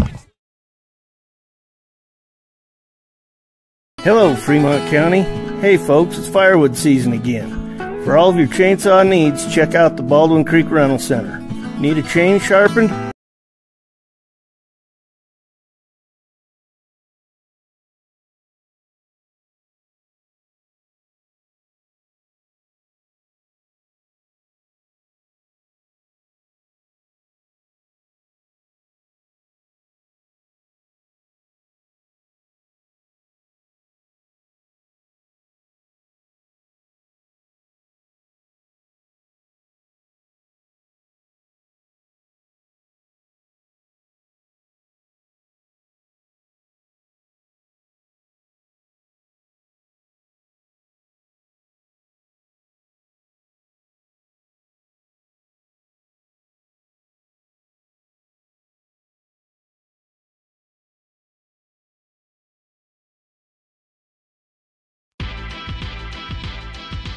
You're listening to Raiders Baseball on KOVE and watching online on the County 10 YouTube channel. Let's send it back to the action. And back to the action we are. 7-2 on the Wind River Outdoor Company scoreboard. Raiders just not able to get anything going. They leave one on. Don't score a run. It's 7-2 on the Wind River Outdoor Company scoreboard. Hutchinson will continue to pitch here. Yeah, Hutchinson he's fine. Able to not allow a run last inning, so that could be crucial to get it back out here, get his going. But I think this is the longest we've ever seen Hutchinson pitch inning-wise. I don't know how many pitches he's had so far, but he has pitched quite a few. Usually he's only in for a solid inning, and so now he's been in for 5. He's going into the 5th inning now, so inning plus. So it's interesting to see him. Yeah, and you got to wonder too if with the state tournament on the line, that Jory could potentially be on deck here to pitch. Yeah, there's multiple guys on deck to pitch, as there's going to be ball 1 for Lale, who steps up to the plate in this game. Yep, he's the number 9 hitter in this lineup, so it'll be 9-1-2 up in this inning. Hutchinson delivers this one, swung on. This is going to go straight back and go over the structure for strike 1, 1-1 count.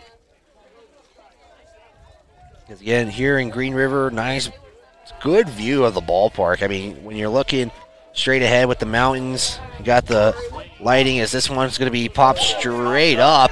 Anderson calls for it and will get out number 1. Anderson had to lose the cap on that one to make sure he could see it fully, but great job from Anderson, able to find his rhythm in there and get under that pop fly for a simple can of corn. Yeah, way to locate it too. I mean, it looked like a couple of the guys didn't know where it was at. I mean, Hutchinson looked up, didn't even know where it's at, and good job there by Anderson. If you look right above us, it's light colored, so sometimes it's easy to lose the ball up there on a high pop fly, as we're going to see Paoli step up to the plate. No, that's going to be Molina. My bad. Yeah, you're good. As that first pitch is going to be in for ball 1 as it goes inside, so 1-0 count with 1 out. 1-0 the count against Molina. Hutchinson delivers this one, going to be hit, and that will be fouled off from the third base side for strike 1. As now little breeze comes in. Yeah, it's been really breezy. No matter what the day, no matter what the time, whether it was a morning game we played or we're playing the nightcap now. So a variety of different things as that ball is going to go high here for ball 2. 2-1 count so far with 1 out here at the top of the 5th inning. 7-2 the score in favor of the Green River Knights. Yeah, you guys, now you got to get really some big defensive plays here in this inning as Molina will hit that. Anderson will ground it and will throw it over to Cox and can't get it. Molina will advance to second and he will hold on to. So another pass ball as Ryan Cox can't corral it, and an error will advance the runner to second. Yeah, that's going to be an error is going to go on Jory Anderson. Really short-armed that throw, not able to get it fully across the diamond in the air. So had to one-hop it, and the Cox could not bring that ball in. So unfortunate for the Raiders that they cannot make these simple ground ball plays at the end of the day. That's really costing them. Allowing runners for Green River to move into a scoring position. Yeah, I was mentioning, too, you got to start making some big plays here, and the way you want to start things off. 1 out, 1 on second. As the pitch, this one going to be low for ball 1 as Smith is up to bat for the Knights. 1-0 count so far. Still 1 out here. Runner in scoring position is Molina for the Knights. Opportunity for the Knights to extend their lead here. As Hutchinson will check second, and a time called here as Hutchinson was just about to throw the pitch. A lot of late times coming in from this Green River squad. I don't know if that's something they want to. I don't know if it's maybe messing with the mind of their opponents, but it's something you usually don't see. You give a little courtesy, and if it gets so super late, but as there's another pitch, and it's going to be a play to Hutchinson. Hutchinson throwing the third. Nice play. Whoa, watch out there. Contact there as they will get Molina out sliding into third. Great play by Hutchinson. Able to read that Molina made a jump and trying to move up to third. Threw it to Bo Anderson. Got out there. But Smith will move on to first, keeping a runner on base for the Knights. Yeah, I mean, Anderson took a... He took a shot to the chin right there, I would say, with the body. And so it's just a little physical play right there, a little physical baseball. So now a runner on first as Peterson, as that one's going to go past Baker, and now it's going to advance the runner to second. And hold on here. That's a little far of a... I mean, went off the second a little too much, but it goes back. Baker was taking his time getting back to the ball, so... When he heard some of the reactions of the fans, he got on his horse a little bit and hustled over to the ball, keeping Smith at second. As Peterson steps in the box, 1-0 count so far against Hutchinson. As Hutchinson delivers, this one will get in there for strike 1, and so now the count 1 apiece with 2 outs. 7-2 game. Winner qualifies for the state tournament and will play in tomorrow's third place game, with the winner taking the number 3 seed, loser number 4. Loser will have their season end here, as that one's going to be in there for ball 2. As, again, whoever wins this will represent the South and the West side for next week's state tournament. As all 3 teams from the North have qualified. Lovell defeats Rollins today. Powell beat the Raiders early in the first game of the day, as Hutchinson will step off the mound.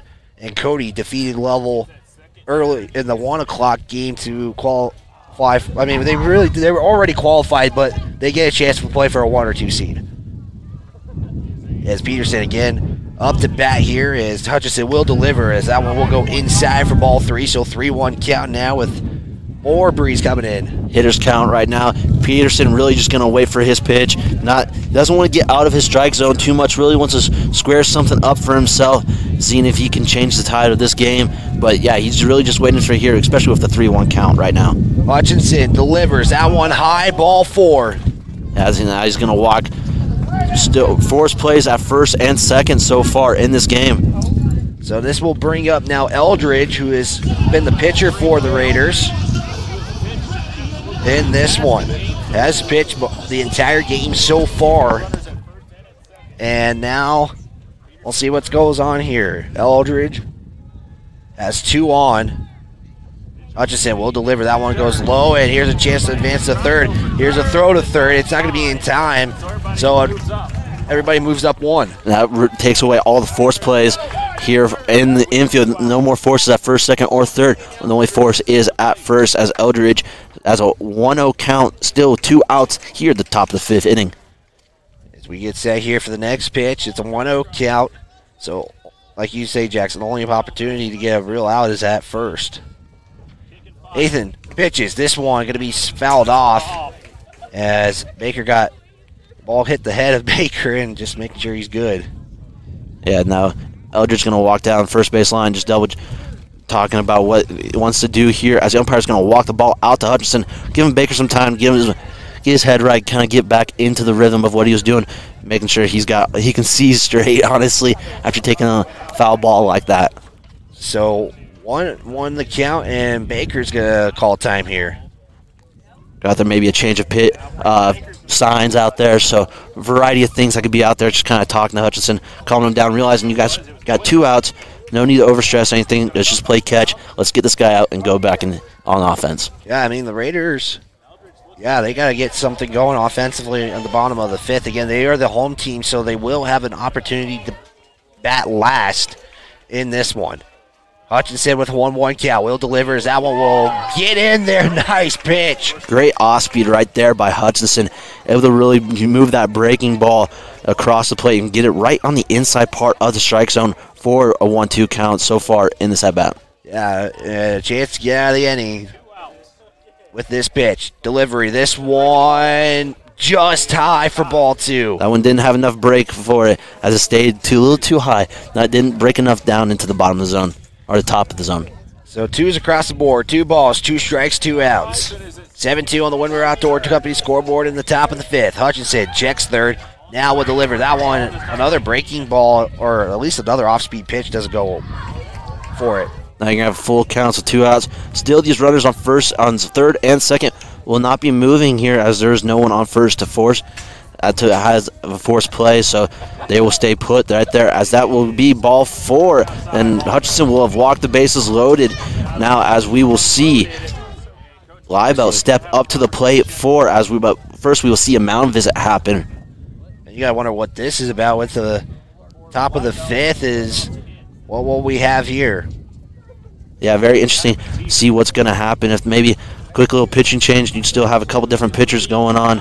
But no, it's just going to be talking to Hutchinson and kind of calming him down, realizing bases loaded, 2 outs. All you need is a ground ball, and you're out of this. No harm, no foul done, especially here late in this game at the top of the 5th inning. And you got to wonder, too, this is the longest we have seen Hutchinson pitch this season, at least from when we've been calling the Raiders, as you got to wonder where he's at as far as pitch count goes. He's thrown 44 pitches so far in this game, which I'll have to say that's the most pitches I've seen him throw. So very interesting to see how much longer he stays in this game. That's going to be a high fastball for ball 1 here.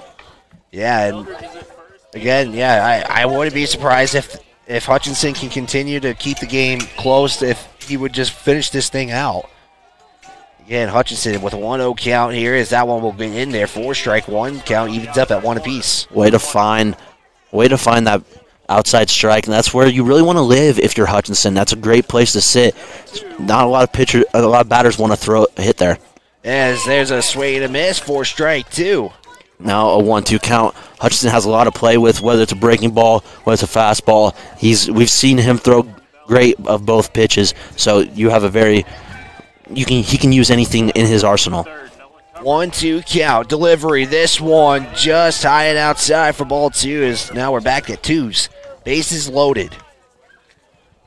And if you get out of this inning with the bases loaded, no runs coming in, that would be a good inning for the Raiders to just not allow a run. Is this out? Strike 3? No. That's right on the edge of the strike zone right there. Very close, but think that Hutchinson just a little too high on that pitch. Yeah, it could have gone. That looked like it could have gone either way. As Hutchinson now with a full count, he's going to step off here. Expect the runners in motion now as the bases are loaded. So that's something to be paying attention to as it's full count, 2 outs, bases loaded. Runners will be in motion, all 3 of the runners. Delivery just high, and that walks in a run. As that's not something, I think Hutchinson just slipped on his release right there. How he was looking afterwards, he realized it's not something he didn't mean to make the mistake. It looked like that ball just slipped, that breaking ball slipped out of his hands. But interesting choice of pitch right there of a breaking ball on a full count. So now you're going to have Paoli come up to bat for the Raiders with, once again, the bases loaded. It's 8-2 now on the Windward Outdoor Company scoreboard. As that first pitch will get in there for strike 1. So 1-0 the count now, or 0-1 the count now, with 2 outs. Bases loaded again. Hutchinson. Again, the longest we've seen him, and that's going to be 1-1 as Bailey backs up. Hutchinson so far at 53 pitches on the day. That's just a huge amount of pitches. Something we haven't seen from him in a while. As he hasn't really pitched in a long time. Yeah, not that. I mean, last time we seen him pitch, I think if I'm not mistaken, it was back against Green River. Is this one going to be popped up? Anderson going to try to tag it for third, and it does score a run, and the runner at third is safe. So it's now 9-2. As Anderson just didn't know where to go with that.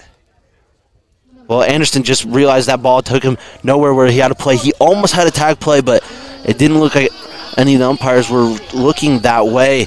So there was none of them were in a good position to make a call. So you're right, they does score a run. It becomes a 9-2 ball game. Still top of the 5th inning as Hutchinson delivers another pitch up the middle. That's going to score 2 as the Green River's waving around the runner at third.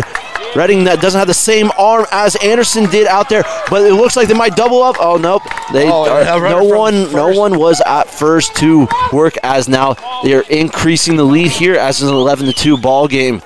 Here still with 2 outs in the top of the 5th inning, as we are going to see another mound visit happen this inning. And now what is this mound going to be about? I think this has to be a pitching change now. Yeah, you got to think now. I think, you're going to see Jordan Anderson come into pitch. That's the signal we just had.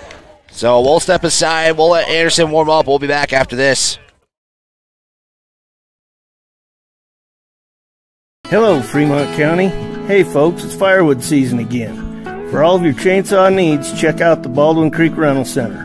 Need a chain sharpened or maybe a new chain? We can help. Is your old saw getting tired? We sell and service a complete line of Makita power tools. So for everything chainsaw, think Baldwin Creek Rental Center. Stop out and see us at 675 Baldwin Creek or give us a call at 335-8750. I'm John Shade, your Edward Jones financial advisor. Financial investments are very important, but so are the investments of time, patience, and encouragement of our young athletes from their coaches, teachers, and mentors. That's why Edward Jones is a proud sponsor of the Lander Tigers on KOVE. Call John Shade.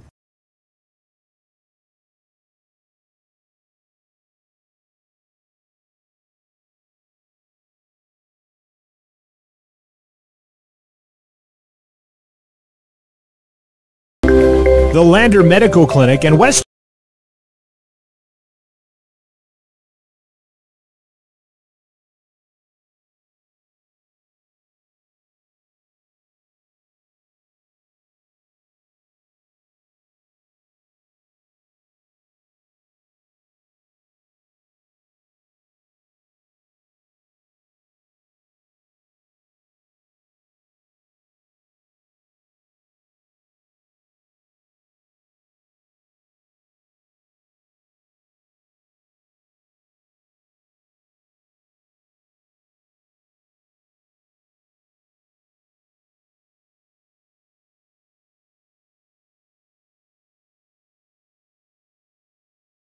And we're back here on KOVE 1330 AM, 107.7 FM, streaming online on our County 10 YouTube channel as Jory Anderson has now entered the game for the Raiders to pitch, as it's once again just a direct switch. Yeah, and they're hoping Jory Anderson can get them out of this jam they've put themselves in.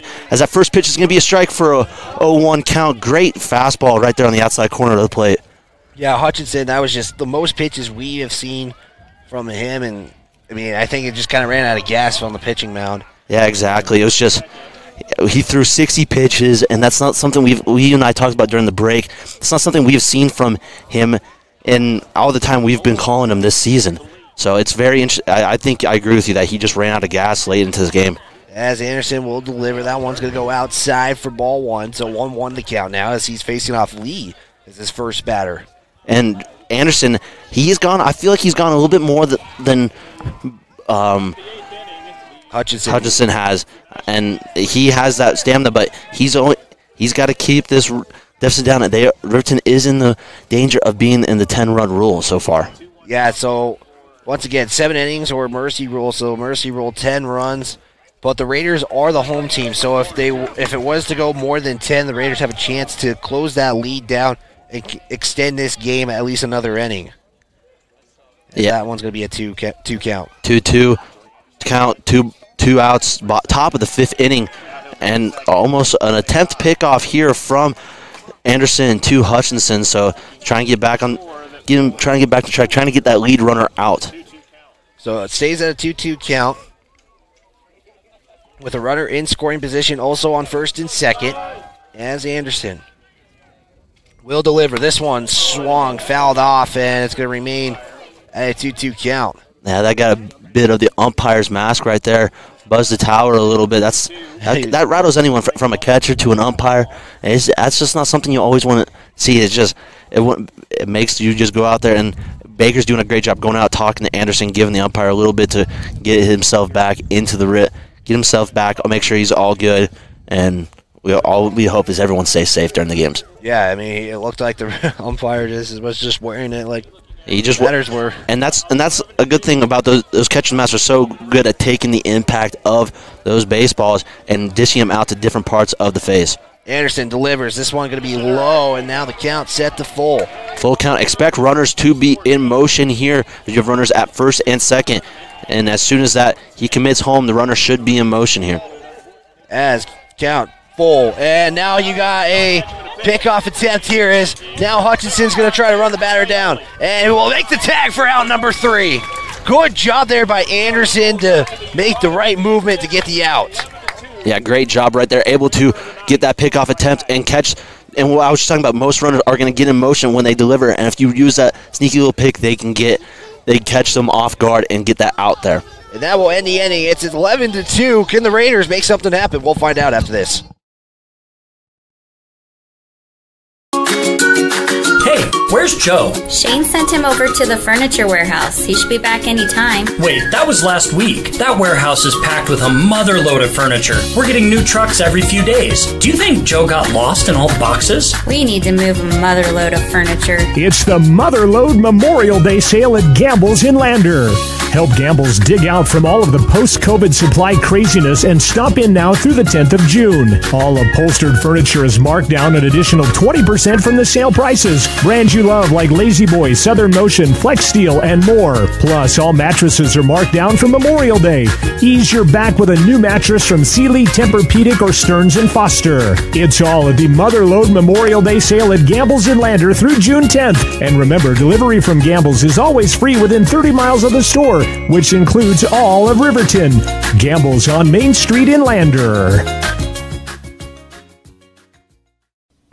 Wyoming Catholic College is a proud sponsor of County 10 Sports. They have sponsored the Academic Spotlight and Student of the Week all season long for Lander Valley High School and are excited to bring you today's broadcast.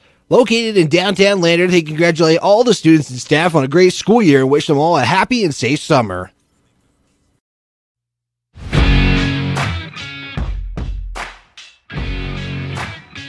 We're back here on KOVE, 1330 AM, 107.7 FM, streaming online at county10.com as we get set here for the bottom of the 5th. And if you're talking about 3 batters you want up, this is probably the 3 you want. Exactly. You got Jory Anderson to start off this inning. Nathan Hutchinson right behind him, and Hunter Hauk batting in that 3rd spot for this inning. as you come to the bottom of the 5th inning. Riverton down 11-2. First pitch underway of this inning, and that's going to be a foul ball. 0-1 count here for Jory Anderson. Last time Anderson was up, he had a huge solo home run right over the center field fence. Scored the second run of this game for Riverton, as we are expecting another pitch here soon as Eldridge comes set and delivers, and there's going to be another hit fly ball out to the second baseman. That's going to be the first out for the Riverton Raiders. So now we'll bring up Nathan Hutchinson, and yeah, the way that inning ended, the last half inning, that was a great play by Anderson, and just can't get the at bat he was hoping for. Now you got Nathan Hutchinson, who could hit a big one. Yeah, he has a lot of power, has a lot of raw power in that bat. So let's see what he can do as Eldridge delivers the pitch, and that's going to be low for ball 1 here at this at bat. 1 out so far at the bottom of the 5th inning. Like I said, 11-2 in this game. Hutchinson up 1-0 in this count. So 1-0 the count, 1 out. Again, 11-2 on the Wind River Outdoor Company scoreboard. As again, we're live here on our County 10 YouTube channel and on KOVE, as Hutchinson will let that one go by for a high ball 2. Also on KOVE 1338 at 107.7 FM. However you are tuning in, can't thank you enough. As Eldridge delivers, and that one's going to be low for ball 3, so it is 3-0. And in a game like this, I assume you're going to have the opportunity to hit on a 3-0 count. Yeah, Hutchinson's one of the few players on this Riverton team that probably has a green light, especially on 3-0. As that, he's not going to need it, as that's going to be for a ball 4. As he has not had an official at bat in this game. He was hit by a pitch his first at bat, and he's been walked twice in a row. So he has not had a chance to really use his strength of bat. But that's kind of the patience we've seen with him. He's able to draw walks. He's able to get on base. His on-base percentage is skyrocketing right now, especially in this game. So now we're going to have Hunter Howe come up to the plate and see what he can do with his bat. And he can get the bats going, too, if he wanted. He had a good at-bat in this game so far. As now you got 1 on, 1 out. Is this one going to be swung on? And as soon as I say that, he makes contact. It does foul off to the first base side for strike number 1. Again, the foul territory is way bigger than what you're normally used to in this one. Eldridge so far is at 67 pitches on the day, able to really get. He's really had great pitch control, able to keep his numbers down. It's not really been in effect of whether he needs to kind of control his pitches. There's going to be a pickoff attempt that's no good, trying to keep Hutchinson safe on base over there. As we've seen so far in this game, he is a speed threat. He's able to steal multiple bases at any time. Yeah, and the umpire took a minute to give this signal a safe. It looked like he was safe, but you never know. As here's the steal. Hutchinson is going to have to slide in just in time, and will be safe at second. That throw was a little wide right, so really no chance to get Hutchinson right there. Even if it was on time, you'd have to throw it so quickly that you'd meet Hutchinson down that pace path, but a high, unlikely chance of that happening with how fast Hutchinson is.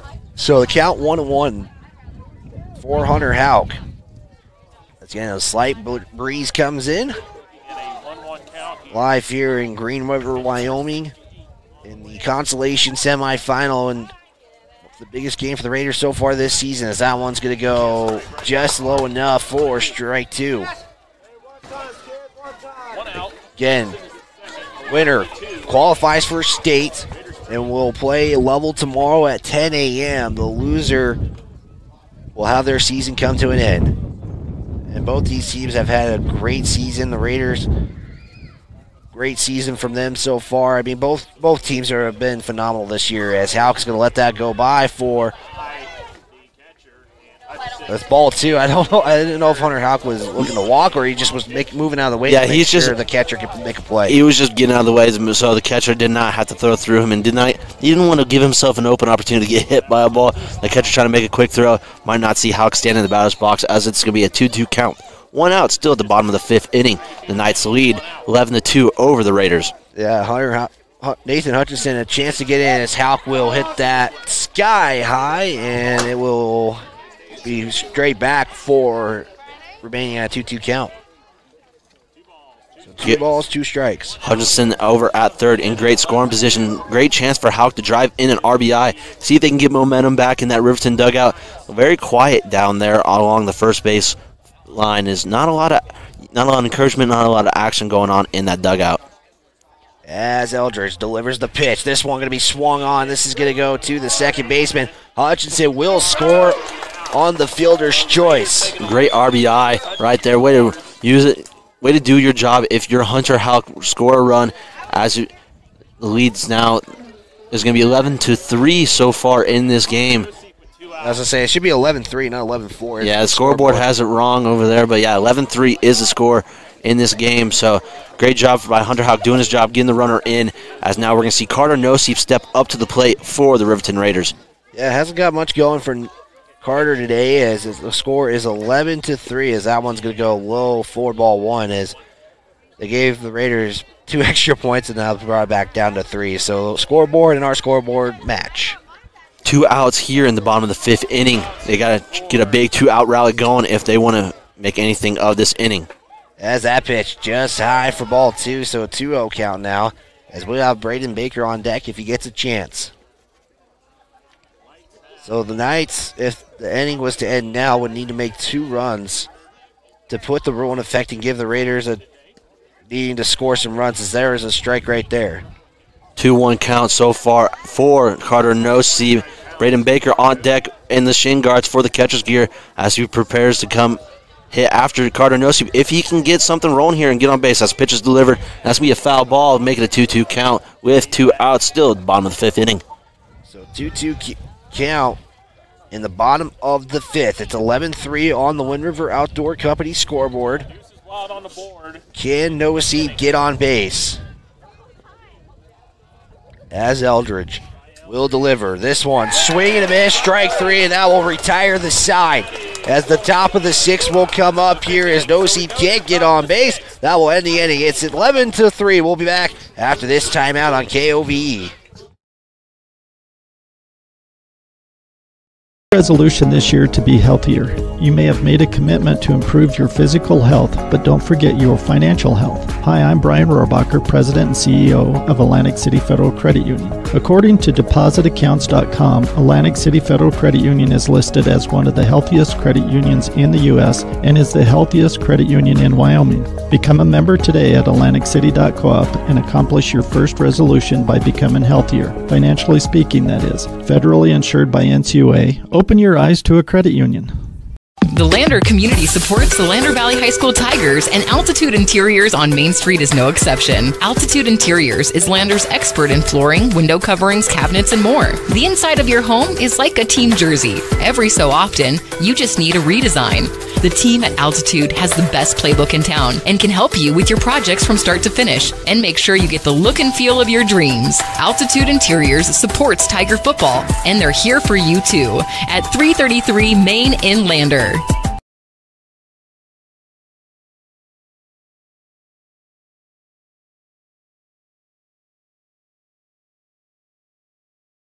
Streaming online at county10.com as we get ready here for the top of the 6th, as Jory Anderson once again continues to be on the mound.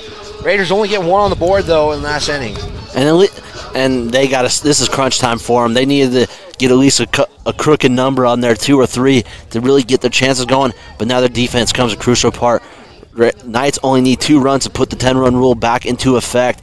And that's something that the Knights have really been able to do. They've been able to put runs up in every inning except for 1. So that's something crucial that Riverton needs to lock down their defense and get this rolling.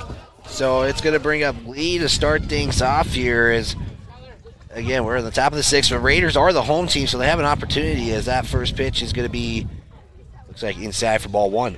Great pitch from Jory Anderson. Just missed a little bit inside. It looked like a strike, but just a little too much inside here. As the pitch, this one going to be swung on and go straight back for the crowd for strike 1. Lee is up to the plate 0 for 2 so far in this game as he faces Anderson here at the top of the 6th inning.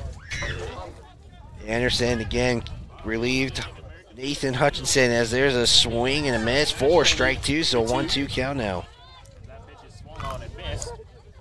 So can Anderson start things off with an out? That would be big for the Raiders, I think, just to get an out, because usually it's been either a leadoff walk or a leadoff single or something.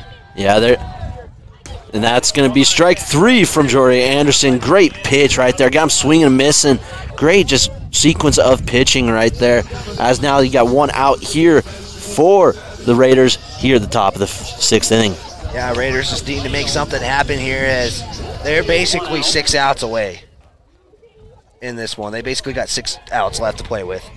As Anderson will deliver, as that one will go inside for ball 1 as Leo is back up to bat as he is the number 9 hitter in the order.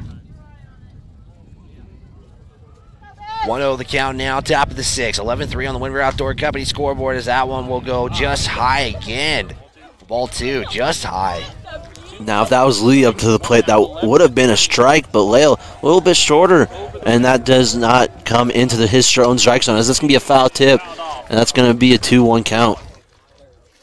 Like Jackson said, 2-1 the count. As started things off with a strikeout from Anderson, as he got Lee out for out number 1. Anderson steps off the mound. We'll get right back on it as Leo steps right back in the box. Thinking Anderson was just ready to go as he'll pitch here. This one going to be hit off to left field. Here's a chance. Outer Howe can make a play and will make the play for out number 2. Howe gave us a little scare. He kind of raised his hands like, I have no idea where it was, but it might have been his way of calling that pop fly. So that's going to be out number 2 here for Jory Anderson and the Raiders here in the top of the 6th inning. But yeah, great play by Hulk right there, able to read that off in left center, able to come down with that pitch or that ball. And we're back to the top of the order as Molina is now back up to bat as he'll let that first pitch go high for ball 1. 1-0 the count. Again, top of the 6th. The Raiders are the home team, so if they don't give up 2 runs here, there'll be a 7th inning. 1-0 count. Anderson delivers. This one going to be low for ball 2. 2-0 count now. Molina rounding up top of the order. After him, they've got a great sequence of batters who were able to really put the bat on the ball. Anderson delivers this one inside, and the umpire will say it is inside for ball 3, so 3-0 count. It's not the same Jory Anderson we've seen all game so far, or at least in this inning, he's able to get those 2 outs really quickly. As we're going to see a ball 4 situation happen. Well, he walked him, and now gets a 1 runner on as we're going to see Smith step up to the plate for the Knights. Yeah, now you got 1 on, 2 outs, so force outs at 2nd and 1st here for the Raiders to get out of this inning. Again, winner qualifies for the state tournament and will represent the South in the Southwest. That one will be fouled off for strike 1. Again, these 2 teams very, very familiar with each other. As there's a pickoff attempt there, no good. Yeah, Ryan Cox, who started the game pitching, has moved over to first. Usually that's Hunter Houck's position, but he came in and relieved Ryan. Yeah, and Ryan Cox has been great on the bat today, as that's going to be ball 1. 1-1 count so far for this at bat. But yeah, you don't want to take Ryan Cox out of the lineup. He's been hitting very well today. He's one of the few Raiders who have. Here's the pitch. This one swung on. Here's a fly ball to center field, and that's going to be dropped.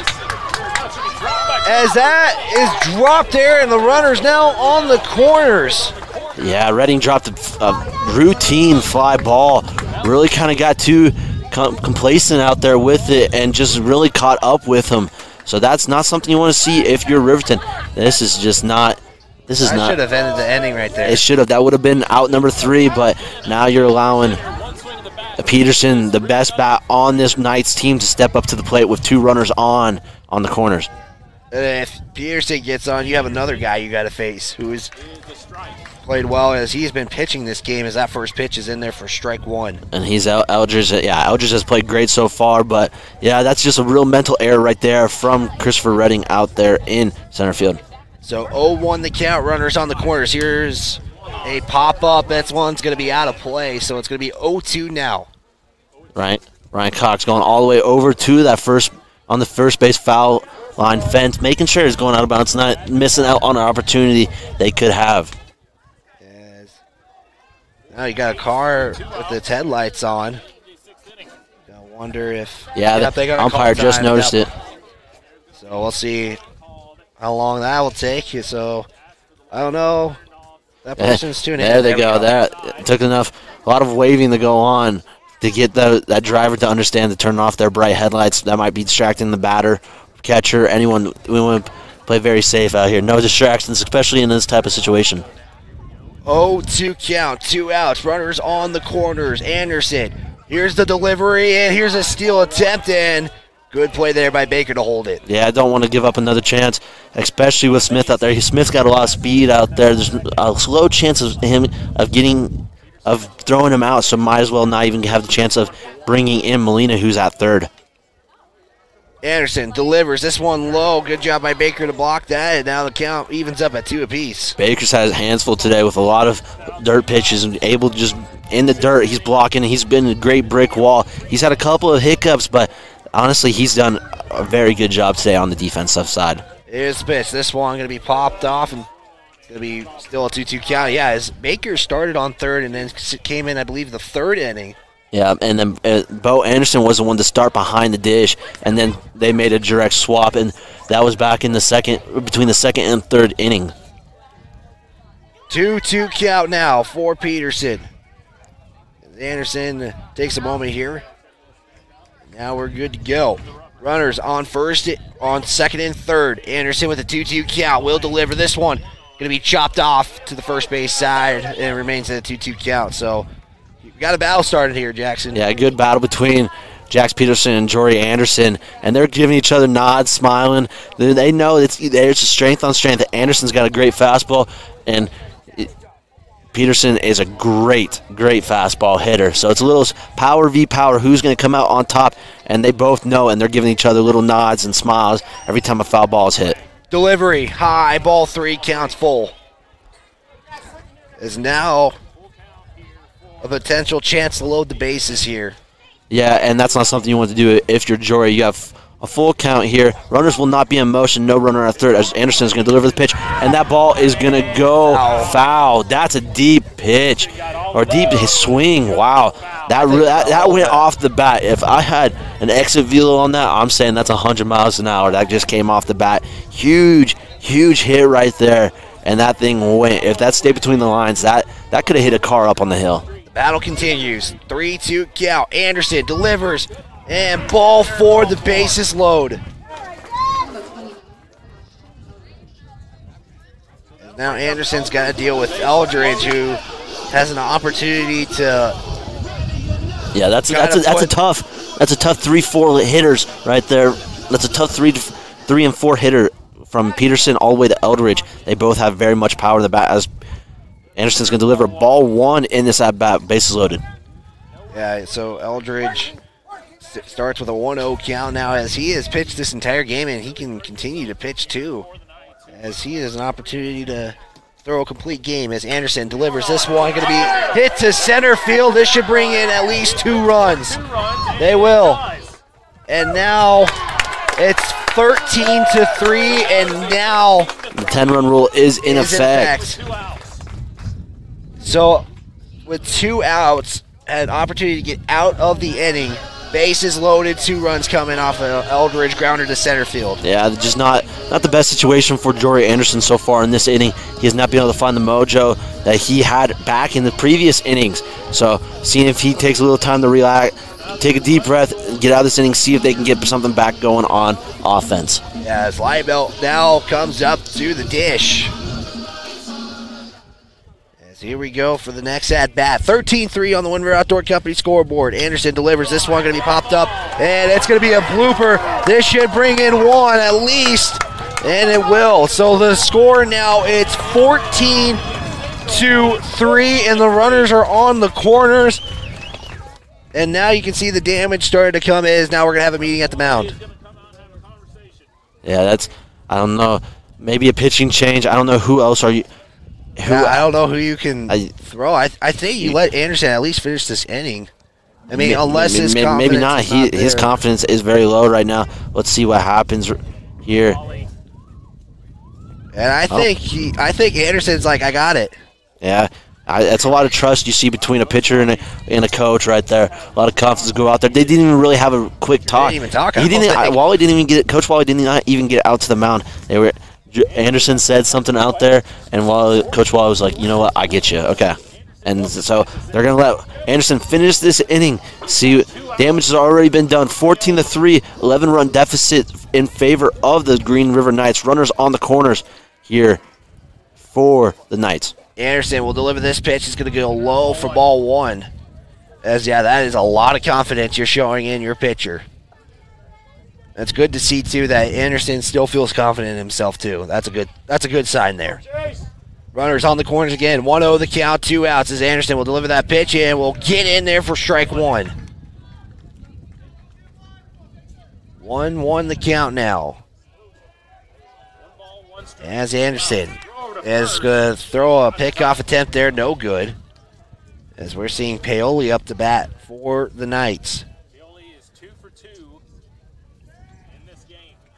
Anderson delivers this one high as Baker will not be able to corral it, but advances the runner to second, holds the runner at third. And you can show and that kind of shows what this game has done to everyone out there. A lot of down heads if you are on the Raiders defense. And this is just a rough ending. This is a rough game for the Raiders here as Anderson is going to pitch, and that's going to be another strike. 2-2 count here with 2 outs at the top of the 6th inning as it's a 14-3 ball game in favor of the Green River Knights. 2-2 count. Can the Raiders get out of this? Here's the pitch. That one, strike 3 looking. Anderson gets the out, and we will see the Raiders try to get something going to avoid the 10-run rule. We'll be back after this timeout.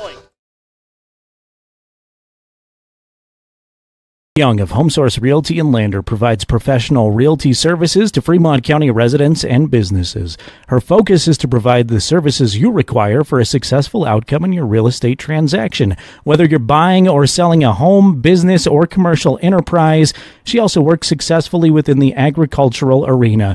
Reach Amber at 307-330-7100. Stop into the Lander office at 1632 Main Street or visit HomeSourceRealtyLander.com.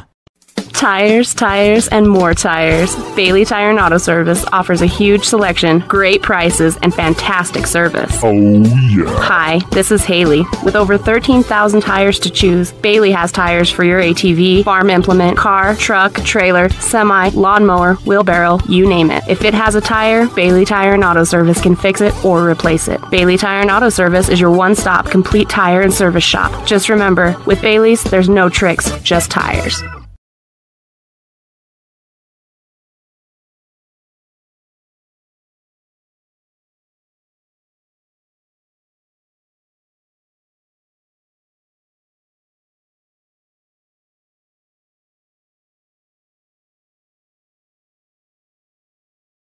They need to score 2 runs, Wyatt. They need to get 2 runs. Yeah. They got to get back under that 10-run deficit. And here you are having Braden Baker lead off. Then you're going to have Bo Anderson and then Ryan Cox. The bottom of your lineup is coming up, so it will be interesting to see what they have in store if they can get something rolling for this Raiders offense. So bottom of the 6th, Baker will start things off here. And now you have to score. You have to get something. You need some results in this inning. As well, bottom of the 6th, here we go. As Eldridge will deliver that first pitch, it's going to go past the catcher for ball 1. Eldridge has pitched a great game so far, able to really work the pitches he has in his arsenal around the strike zone and really place them very well. His control has been phenomenal. So is velocity as he winds up and sends another pitch, and that's going to be a swing and a miss from Baker. 1-1 count against Baker here at the bottom of the 6th inning. So 1-1 the count now. And Baker leads off this inning. If you're just tuning in, it's the bottom of the 6th. The Raiders have to score 2 runs in this inning as Baker check swings for strike 2. As the Raiders have not been able to get anything going. They scored 3 runs in this game so far. They have allowed 14 runs to come in. Yeah, they got to get something rolling here, and it starts with this 3 that have Baker, and it's going to be ball 2 on the outside. Baker, Bo Anderson, and Ryan Cox will be the first 3 up, and that need to get something rolling, a hit, something to get this team a little bit of momentum, keep them rolling in this game. As play discipline is going to be coming to effect as the umpire checks the first base judge, and we'll say he did not go, so the count evens up at the count's at full. So the Walker knock time here for Brandon Baker. Is that one? Ball 4, Baker gets on. And great patience right there from Braden Baker. He was down 0-1 and brought it back all the way to a full count and walked himself on the base. As now we will see Bo Anderson step up to the plate and see what he has to do to keep this game alive. As we'll get, again, Bo, yeah, like you mentioned, Jackson, Bo up, Braden Baker on first with Cox on deck. As Eldridge has pitched this entire game so far, as Anderson will have a good swing there for strike 1, just misses it. 0-1 the count in a 14-3 game. Eldridge checks first, not a big lead there from Baker, as that one's going to be catching that low outside corner for strike 2. 0-2 here.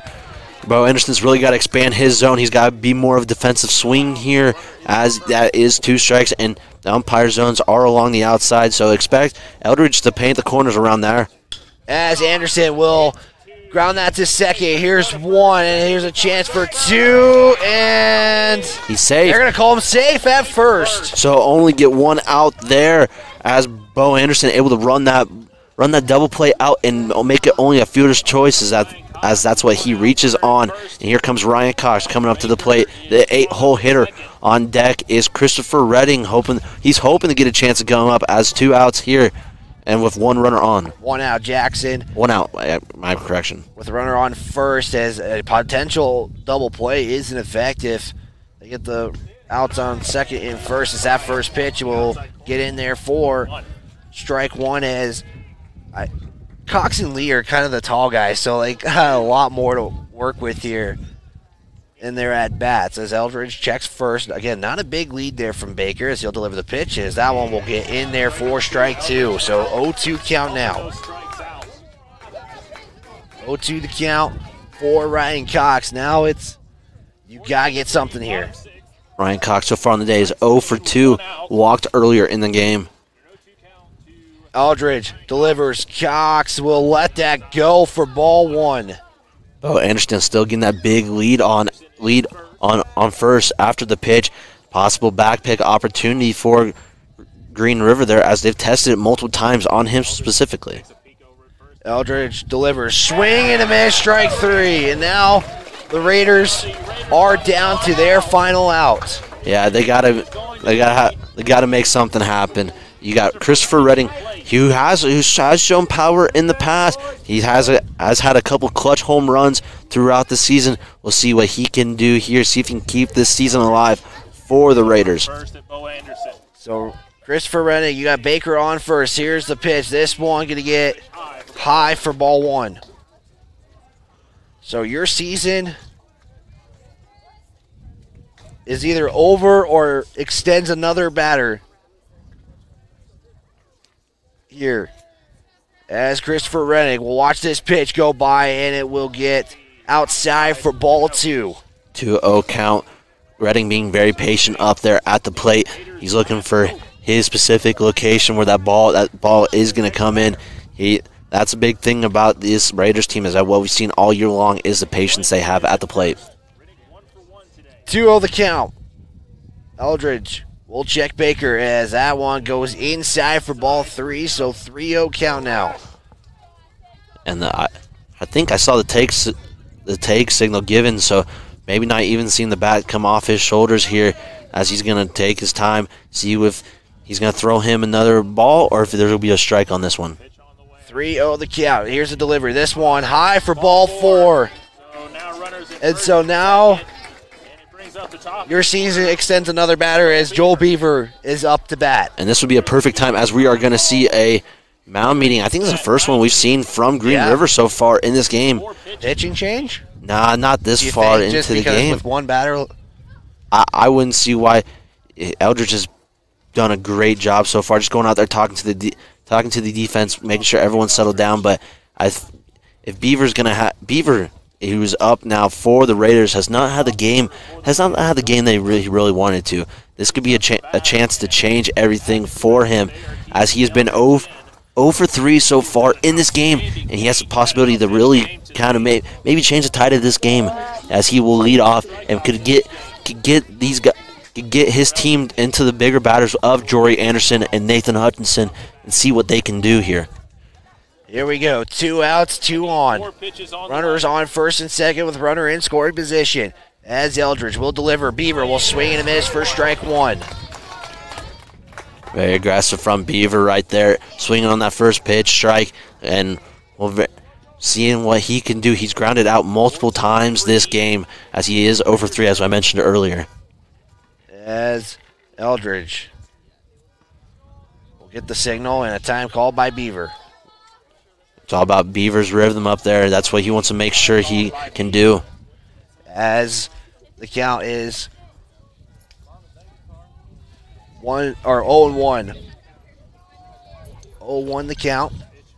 Here's Eldridge, delivers. Beaver will swing. This one goes down to the third base side, and the bases are loaded. Great job right there from Beaver. A little tiny dribble to the third base side. Not ready. The third baseman for the Knights was not ready, and now you're having the big bat of Jory Anderson to step up to the plate. Yeah, well, you have your 2 and 3 hitters now up, as Hutchinson might not know if he gets another chance here. He's hoping for it. He wants a redemption, but you have a big bat of Jory Anderson here right now. He already a home run in this game, as he's going to take time. Really didn't like how long Eldridge was taking on that pitch, and I think this might be Eldridge's final batter. Either way, is he at that pitch count? No, but you can look over on that down the Green River dugout. They are looking like they might be getting ready to make a pitching change. Here's Eldridge. We'll deliver. That one's going to go low. I'm thinking, too, if Hutchinson gets up, I think you do see one, I think, regardless. I believe so, too. It's a very high possibility, no matter what happens with Jory Anderson right here. As Eldridge with a 1-0 count now, it will make the delivery. Anderson will have to watch out for that one, as that goes high and inside for ball 2. Little sweet chin music right there. Kind of, he stands close to that play, but he's able to work with it. So 2-0 the count. As Anderson, again, he is waiting for that pitch. He had a home run earlier in this one. His heel swing, chop that off for strike 1. So 2-1 the count.